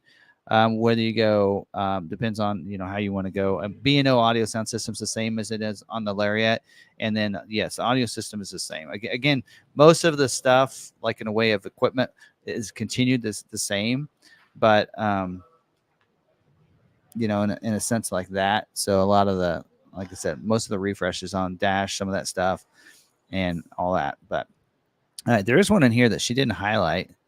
Mabsim is one of our members now for 14 months. Said, hello, all disappointed. Still no memory seats and no power passenger seats. Escape has them, and it's the same seat bottom, easy to add. So again, what they typically do is that on a refresh is mainly front, rear, in some interior things. They usually don't mess with doors, hoods. So some people, you want to talk about that? You talk about the hood. You talk to the engineer about the hood. Yes. Okay. So talk about that. A lot of people, when they were looking at this, said, "Oh, that can't be what they're actually going with. That looks like the 24 hood. That grill doesn't match up." Well, they said hoods are really expensive. We don't want to change up that hood and waste all these expensive parts that we have on hand for a 2-inch change.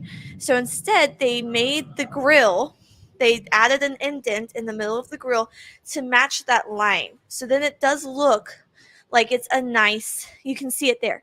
Here, let me get that on the screen. Make sure I got the right. Yes. Sure, something I can share. So you can see it in this video that he's about to post. They added a little indent, so it goes with the lines of the front fascia. So where this hood comes down is different line from where this is. So yes. They didn't like that. But you can see there's a little indent, so it looks like it kind of goes right there. Because it's just way too expensive to scrap all those hoods and start over. Yeah. So exactly. So they don't your fenders, usually your fenders, doors, the hoods, roof, those won't get changed. They won't change those on a mid-cycle refresh and or mid-gen, whatever you want to call it. Same way on the interior, they won't change seats or power seat configurations and that kind of stuff. Materials is easy because that's just something they could put on the seats. And that's probably why you don't see anything changed on the Navy Pier, but yet the accents can be changed because that's something they add to it.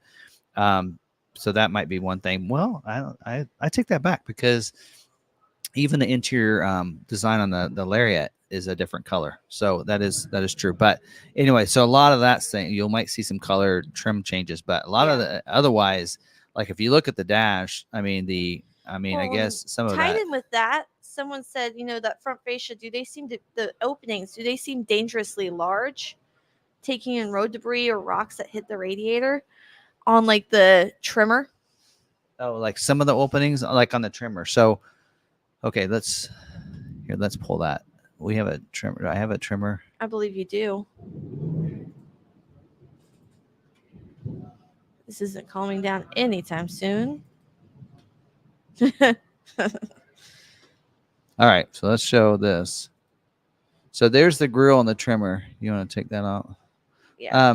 So there's a grill and the trimmer, and so it does look a little weird. Well, if you look, well, you can't see the bottom part, but on the Lariat,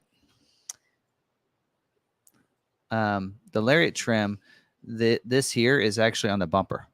So they moved it down to, or it's on the bumper. Well, on the trimmer, they can't do that because they want the clearance. So they have to put it here. And that's why you have this big opening. Plus, Yes. it does help for more airflow. And I did, if you watch Yeah. the video that I did this morning, I kind of talk about that. Yeah. Well, maybe not, because I did 2 takes on this. Okay. So maybe I talked about it on the first take. But anyway, you'll see that. You'll see up here, see on the side and up here, that's kind of filled in. So they almost need more air for this radiator to breathe for performance. So they really kind of open that up. I don't know, to be honest. I don't know if I like this openness right here, but makes it look buck-toothed. Yeah, it does kind of look weird right there. I would rather like them to see him just go on like that, put this behind the grill, me personally, but it's, I don't know, it's not too bad. And then we were going to look at, what was it? Oh, I was going to look at the dash. Let me keep this for a second. Let me pull that one up. And the longer we talk about something, the more questions pile up. I was going to show the interior, because we're going to kind of, just to kind of preface the interior, because to see how it's different than this year's. All right. Yes. I don't know why last time I did. Okay. All right. So there's a good look of the interior. And so the vents are the same. This, I believe, is the same. This here is different. And then this here is different. I believe even this right down here is the same. And this is all the same. So really this here is different. And then this is different. So for the most part, that's all they've changed. Yeah. So, all this other stuff is the same. And like she said, because of cost of things, they haven't run longer because they can do that. So materials wise, like this stuff here and this stuff can be changed out and change colors on it because it's stuff that goes on. But, for the most part, they didn't change a lot. This here screen is actually, the productivity screen is an 8-inch, which is what the Lariat and the FX4 got last year, or the trimmer. So now they all get that. So again, making it simple, all of them get both of these screens. They did the same thing on the F-150 for 24 model year. Even an XL F-150 gets the dual 12-inch screens on an F-150. So again, just making things a little bit simpler. So all right, we have more. But they were surprised that I caught that. They were like, "Oh, the engineer's gonna flip that you're saying that." And then I was like, "Well, it's all over Maverick Truck Club. Like, the speculation is that this isn't the grill, this isn't the front fascia you're using because the grill doesn't match the hood." But we see that a lot. They will not change that, the doors and stuff. From in a refresh year. So you're going to find the same thing like Expedition. We're going to see Expeditions refreshed. The grills are going to be refreshed and everything, but your fenders, your doors, and everything are going to be the same. The lift gate is going to be different, and your front grill is going to be different, and your dash is a little bit different with the infrastructure. But otherwise, the seats will be the same. All that other stuff will be the same. So, and Bronco Sport probably as well. Will be similar. Does all-wheel drive on base hybrid models lower either miles per gallon or the towing capacity of 2K? I mean, no. The 2K is the 2K. It's it. So will the hybrid lower anything? No. So having the hybrid all-wheel drive will not lower your 2K towing miles per gallon. So all-wheel drives will always be a little less than front-wheel drive. In a way, miles per gallon. So and they, like I said, hybrid all-wheel drive, they're targeting for 40 miles per gallon. So yes. Are the buttons along the bottom of the screen physical buttons or just on-screen virtual buttons? Okay, so I still have that up here. So I think you're talking about these buttons here. So those are physical buttons, but they're, can I zoom into that? I don't think I can. So there's only a couple things. Now, I did a Maverick Monday video. I talked about what screen you would likely see on the Maverick. Watch that video because I actually show you close up these. But these are there's just a couple quick buttons. So you have that's your flasher, your hazard warning. One is your max defrost. So quick buttons that you need often. So that's that. You have some, I think these are like audio control buttons, and then one of them is to turn that screen off or something. So Yeah. otherwise, that's about all the buttons you have. This here is your volume control knob, but that's it. But as you can see right here is where all your climate controls are. So this in here is a lariat. So you have your heated seat button here. That's your climate. So it's a dual zone climate. So heat, cool for driver and front passenger. Here's your heated seat button. Here's your heated steering wheel button. It's just you just tap the screen. They're not difficult. And so I want to do a video to show how simple and easy it is to adjust the temperature and everything, because a lot of people are like, I want the physical dials and such. And I'll show you in a video on a Maverick Monday how simple it is. And I think it's more of this, they just rather have it. Not that it's not that they can't do it or anything. So I don't want to like, offend anybody. But anyway, I mean, you'll get used to it. You'll get used to it.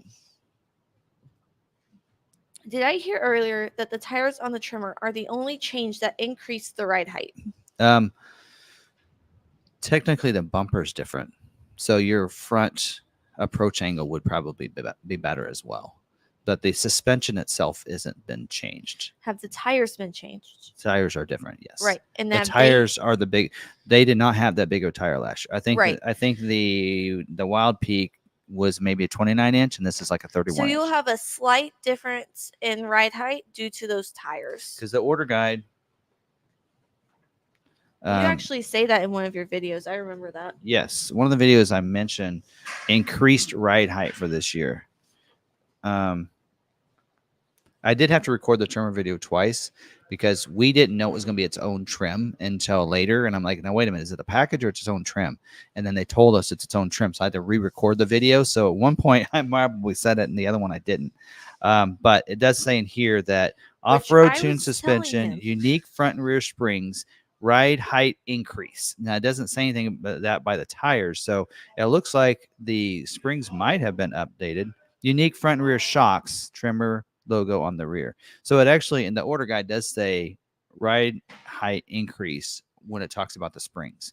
So I guess I don't know for sure, but I thought the increased ride height was mainly the tires in a way of the ride height, not necessarily approach angle. Right.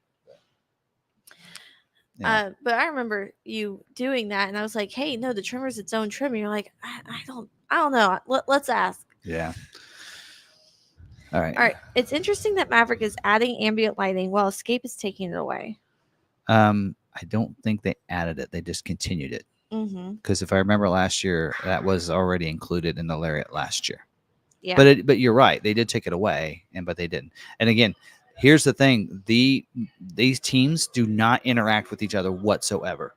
So even on Bronco Sport and Maverick, where they're at the same plant, they don't even interact with each other and know what each other's doing. Like when I mentioned that about Bronco Sport, he's like, I don't think like I told him something on the F-150 that's coming, and he was like, oh, well, that makes sense because, and whatever. But so they don't talk to each other. So that what one team does necessarily doesn't transition to the other necessarily. Yeah. So Kevin said that you mentioned the tire size, how it's going to be bigger, but he went and checked his 24 trimmer, and it's the same size that they're listing in the order guide. Really?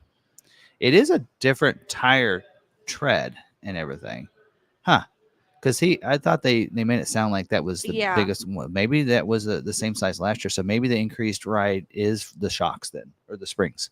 So maybe it's a spring upgrade, and that gives it the extra clearance. But they did say increased ride height this year. So yeah. All right. Will the alloy wheel delete option only be available for fleets? On the XLT, yes. Okay. Gotta go get those what are they? Bronco Sport rims? Yep. Ragnarcon. All right, I finished watching Tim's Maverick videos. I'm prepared for the live stream now. Well, I'm out of questions now. We're done. I'm actually really surprised we're still here too. I told your mom, well, yeah, we'll probably be 9 o'clock. It's 10. I knew we were gonna go late. We still have 123 people in I here. know. We're like, do we have anything else to talk about? Oh, there's 124 people. I'm really surprised. I'm sure I actually am not looking at the comments. I'm just looking at the questions. So there are probably some things that you're not highlighting, but I'm surprised there's not more questions on price and something else. And I just probably not seeing it because you're like not addressing it. But yeah, we can't talk price on packages. Tomorrow we can. I almost thought, well, we should do a live stream tomorrow. And I'm like, nah. I've been very good about build and price will be comments. Build and price will be available tomorrow As, with the pricing of all the packages. I will tell you this: the Copilot 360 Assist, we talked about that earlier. So that package has more in it this year than last year. Rear parking sensors. It has the cross traffic braking, and also includes the evasive steering assist, intersection assist as well. So I'm like, wow, there's like 4 features that are new for that package. I'm like, there's no way they're gonna keep it at $650. But really, to be honest, it wasn't much more than that. I was really shocked in how little of an upgrade that was. But yeah, anyway. Yeah. In the past, there was a fleet option with a power driver seat. Can you order a power seat as a standalone option or an XL XLT? No. So you can on a fleet, I believe. So I usually don't talk about fleet. In fact, fleet can order a power 8-way driver seat on an XL as a fleet customer, as well as daytime running lights, non-configurable. But XLT, I'm assuming, is the same way. Fleet can get power driver seat on an XLT, and they can now get steel wheels. And then daytime running lights non-configurable. So they do that so that their drivers can keep they'll always have headlights on. So yeah, but that's only fleet. So you can't add it as a non-fleet customer. And yes, Ragnacon's right. I can talk base prices because they actually gave us that information in the media information. So that's what I covered earlier. So that's how I got to looking because I actually pulled it up and compared it to this year's prices versus last year's, and like I said, $875 increase is not too bad. And what I like too is what they did. Some models, what they'll do. Mustang did this. They raised the price the day before they came out with the next 25 model year on the 24th to be able to say they're right within that. Yeah. On Maverick, they didn't do that. There's been like one price increase. Well, there's been 2 technically, but one of them was on some like optional equipment. But in a way of base pricing, they have kept the same price all year on the XLT trim. And I might be wrong. Please tell me if I am. But I believe the only price increase was on the XL this year. One price increase. And if that's the case, that they're saying something and then coming out and actually showing that, yes, it's more expensive this year.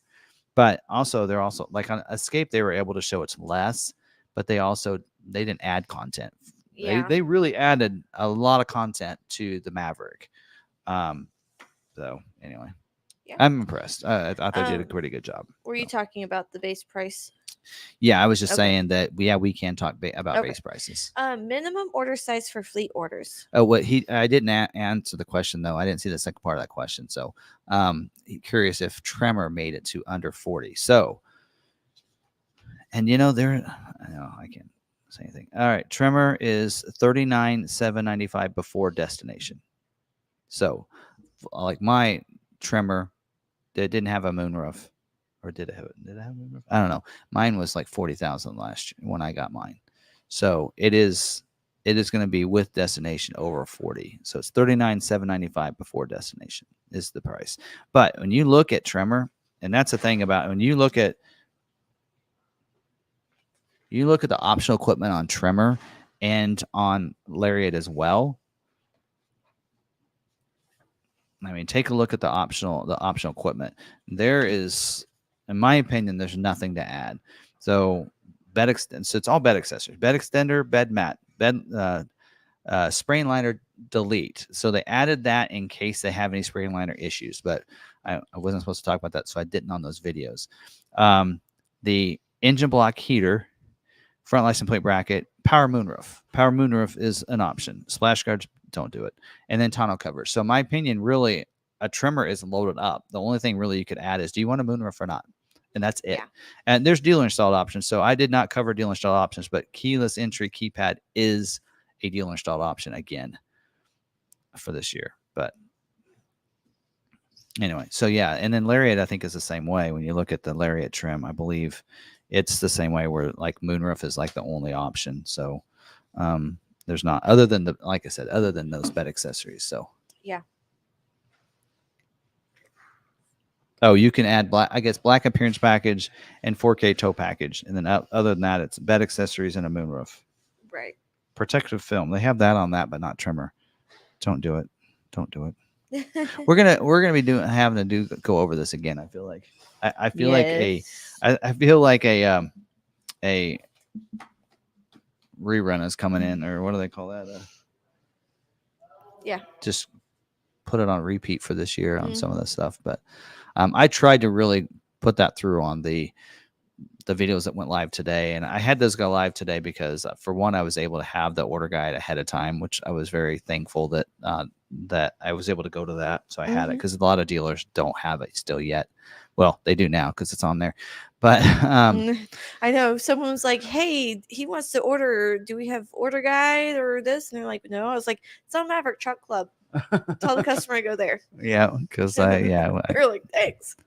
So when you sign something, you just can't Release even it. though it's out there. It's like, hey, Yeah. go there and find it, because I can't.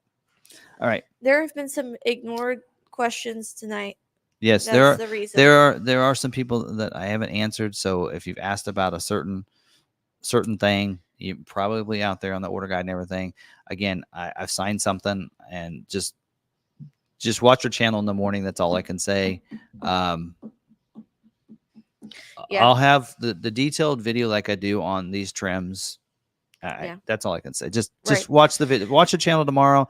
We got. Anyways, is there Yeah. a minimum order size for fleet orders? I don't know what it is. I know that you have to sign up with it and everything else to do with that. your You can't business just get and- one, right? Yeah. You gotta. We can't really give a guesstimate on price. Our best suggestion is to go to Ford's Build and Price. Tomorrow it'll be. I don't Yeah. know how early it'll be live, but Yeah. tomorrow it's supposed to be live. Yeah, but I've been told. they will have it on there, and you can build it out. And if not, we'll have it on our website in the morning. Yes, It better not be tonight. That'd be bad. you told them. I told them, please don't do it.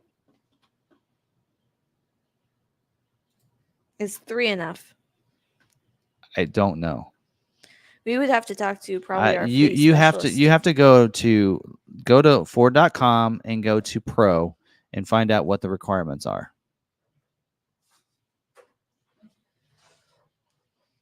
Yeah.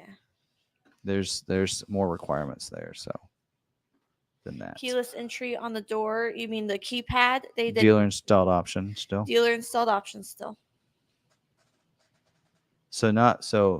Okay, so we had a 25 Maverick pre-order page on our website, and I notice now it's not there, because that's where they're putting the information for 25.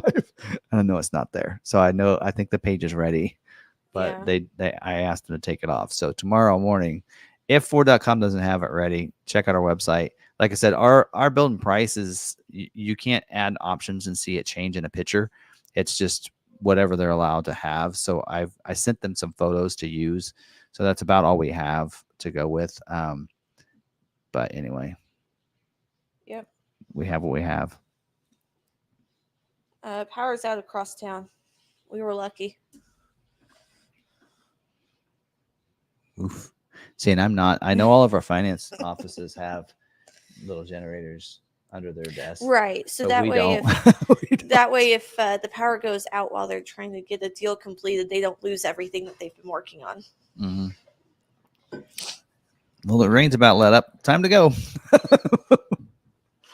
Yeah. All right. Anything else? I don't think so. All right. we want to make sure we answer any questions possible. That's why we don't want to leave here before answering any. There may be some questions tomorrow, and again, I will be on Maverick Truck Club answering questions. I've been doing that actually all day. I've been really looking at my email and making sure if anybody put some stuff in there, and tag me at Ford Video Guy. Yeah. You're at Sarah Davis Yes. on Maverick Truck Club. If you're on there, if you're on Facebook and you got a question, I'm Tim Bartz on there, I think, on Facebook. So you can always and I should pop up if you have any questions there. And then I can answer them, on anything else that might arise tomorrow. Yeah. But I'm not going to do another live stream to cover that. But I have a very detailed video. And just watch that. So just like I currently do. But anyway, all right.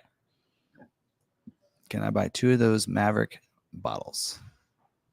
They're going to be given out at the event this week. Yeah, we're giving them away. Yeah. All right. The requirement is 5 vehicles purchases per year and 15 or more vehicles. Oh, wait. And 15 currently in the fleet. Wow. There you go. A fleet of 15 or more vehicles, any make or model. There you go. If this goes past midnight, can you talk price? No. 5 a.m. 5 a.m. Central. We can talk the base prices. I just can't talk about package prices. Yeah. So. And to be honest, we can talk next week. Okay. So, you're not stopping me, Sarah. Stop. What are you doing? No, I'm just going to look overview. Okay, so someone said you should put your glasses on so they can see the glare. Oh. So to be honest, the packages are the same as they were last year. I mean, is the power tailgate lock activated by fob, like the doors? On XLT and above. Yes. Yeah. So to be honest, I don't see any change in package prices are the same as they were last year, except for 1. So, right. 2 actually, because they took the drop-in liner out of the XLT Lux package. So there's 2 of them that are different. So there you go. Tomorrow is going to be a very long day. Anyway. Today was a long day. Today's still a long day. Maybe 3 of them, because there's another one. Black appearance package may be different because now it has a black painted roof and the decals. So that might be different. I don't remember what it was last year. So anyway, so most of the packages and standalone options though are the same as they were last year. There's a wheel in here that's only $100 more. That's really weird. Yeah, everything looks like it's the same prices as last year for most of them. A couple packages that the items have changed, that the prices have changed because of that. So Copilot 360 got more equipment, so that price changed. XLT luxury package decontented the liner, so that price has changed. And a black appearance package, I think price might have changed too because it got some different content. So keep that in mind. Otherwise, it looks like all the prices stayed the same, which kudos to Ford. So anyway, there you go. And you guys know the base prices, so I went over those. And that's on Maverick Truck Club if you didn't find it. So yeah, we cannot talk about base price on package pricing. Yeah, I can't. Anything that's not been given to us by Ford Media, then I can't do. And they gave us an overview pricing. Yes. What's it say? Base price on all-wheel drive hybrid. So I'm assuming your Shotgun XL all-wheel drive hybrid is $26,295, and there's a $1,595 destination delivery charge. So there you go. That's the price on that. Okay. And then XLT is $2,500 more. Lariat is a lot more. Lariat's a weird one when you look at it, because hopefully you watch the video on that, because in a sense you go from 2 different, you have, so the way they did it this year was, last year they had a body code for every, like if it was all-wheel drive or this motor or whatever. This year it's a different body code for each of the trim levels. And then within the trim levels, it's now series codes like what you see on an F-150. So you have, if it's like a 0A, so there's 3 numbers and a letter. So like XL 100A means it's front wheel drive hybrid. If it's a 101A is, what is 101? Is that? I want to make sure I'm getting confused. 101, I think, is hybrid all-wheel drive. No, let me make sure I got it right. Yeah. So we can't talk about XLT Lux package. We can't talk about add-ons. We can't talk about. We can only talk about prices. base price per trim. That's all we have. That's all that dealers have been given at this time. So that's all we can talk about. So 100A or 300A XLT, that dictates your hybrid front wheel drive. 101A, 301A, or 501A, which is your Lariat trim, that means it is hybrid all-wheel drive. And then 102A, 302A, and 502A, that's your XL, XLT, and Lariat, that is your EcoBoost all-wheel drive. So that's how that's done. So on a Lariat, so basically you choose your series you want and then go from there. And so, yeah, there were some shocks. Now, I don't know if you guys caught that, but 4K tow package can't be added to hybrid front wheel drive. Of course, it has to have all-wheel drive. That makes sense. But one of the ones that I thought was weird on XLT was FX4.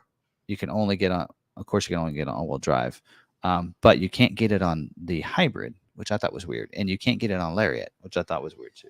Yeah. And there's one other that I thought was weird. I think it makes you get a package. Black appearance package requires all-wheel drive. I thought that was really weird. Whether, of course, Lariat is all-wheel drive, but I thought that was really weird too. Why they make you do that. And then also, last year, black appearance package required the XLT luxury package. This year, it does not. That's really weird. But FX4 requires the XLT luxury package. That I thought was weird. So, yeah.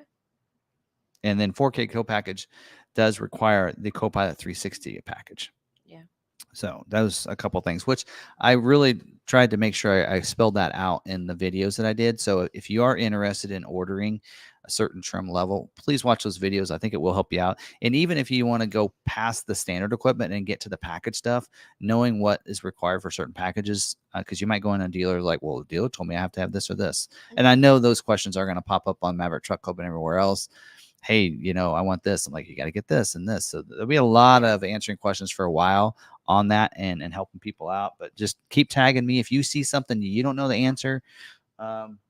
And whether I can remember the answer or not, like that, I had to look up. I know how to look it up quickly, and I keep all that on my phone, so I can always do that. So is ACC still Lariat only? Lariat and trimmer. Okay. Yeah. If you really want to pick our brains before next Tuesday night, come to the meetup. Come to the Maverick meetup. We will be there live. And if you're here, feel free. I mean, we'll have fun. We'll talk Maverick. I don't have a problem. Yeah. I mean, half the time we talk Maverick at home. He was like, "You guys really got to stop talking about work when we're doing family things." I'm like, "I'm sorry. I love what I do." Your mom does that too. Now, I did think it was kind of weird. I thought, well, okay, I could maybe get past why FX4 couldn't be on. You couldn't order that with the hybrid all-wheel drive, but you can order 4K tow package with hybrid all-wheel drive. Mm-hmm. And I thought maybe it was because of like the cooling fan or the radiator, but because the FX4 gets a higher capacity radiator and upgraded cooling fan, but guess what? So does 4K tow package. So I'm like, so what's the deal? So what is on that 4K tow package that can't be put on a hybrid? Performance suspension, maybe? I don't know. All-terrain tires? That's not it. Tow hooks? I don't know. Mm-hmm. Anyway, engineers, I'm intrigued. I want to know. Maybe it's the skid plates. But there you go. All right, we have hit 10 o'clock. All right, we need to go. We have a long day tomorrow. All right. Ended with dinner. And then a long day Friday. Ended with dinner. Yep. So. Okay. Well, guys, thanks for joining us tonight. Appreciate it. Hope you guys learned something. Yeah, if you're here this weekend or in the area, come join us for Maverick Meetup, Cars and Coffee, Saturday morning. Show off your Mavericks or come see all the Mavericks that we have. Yep. All right, guys. Have a good night. And again, if you have any questions, let us know. And be checking out our YouTube channel in the morning. You might be surprised. Keep an eye. Keep an eye out. All right. for something. Yep. Till then, stay positive, be kind to one another. And be kind to yourself. We'll see you later.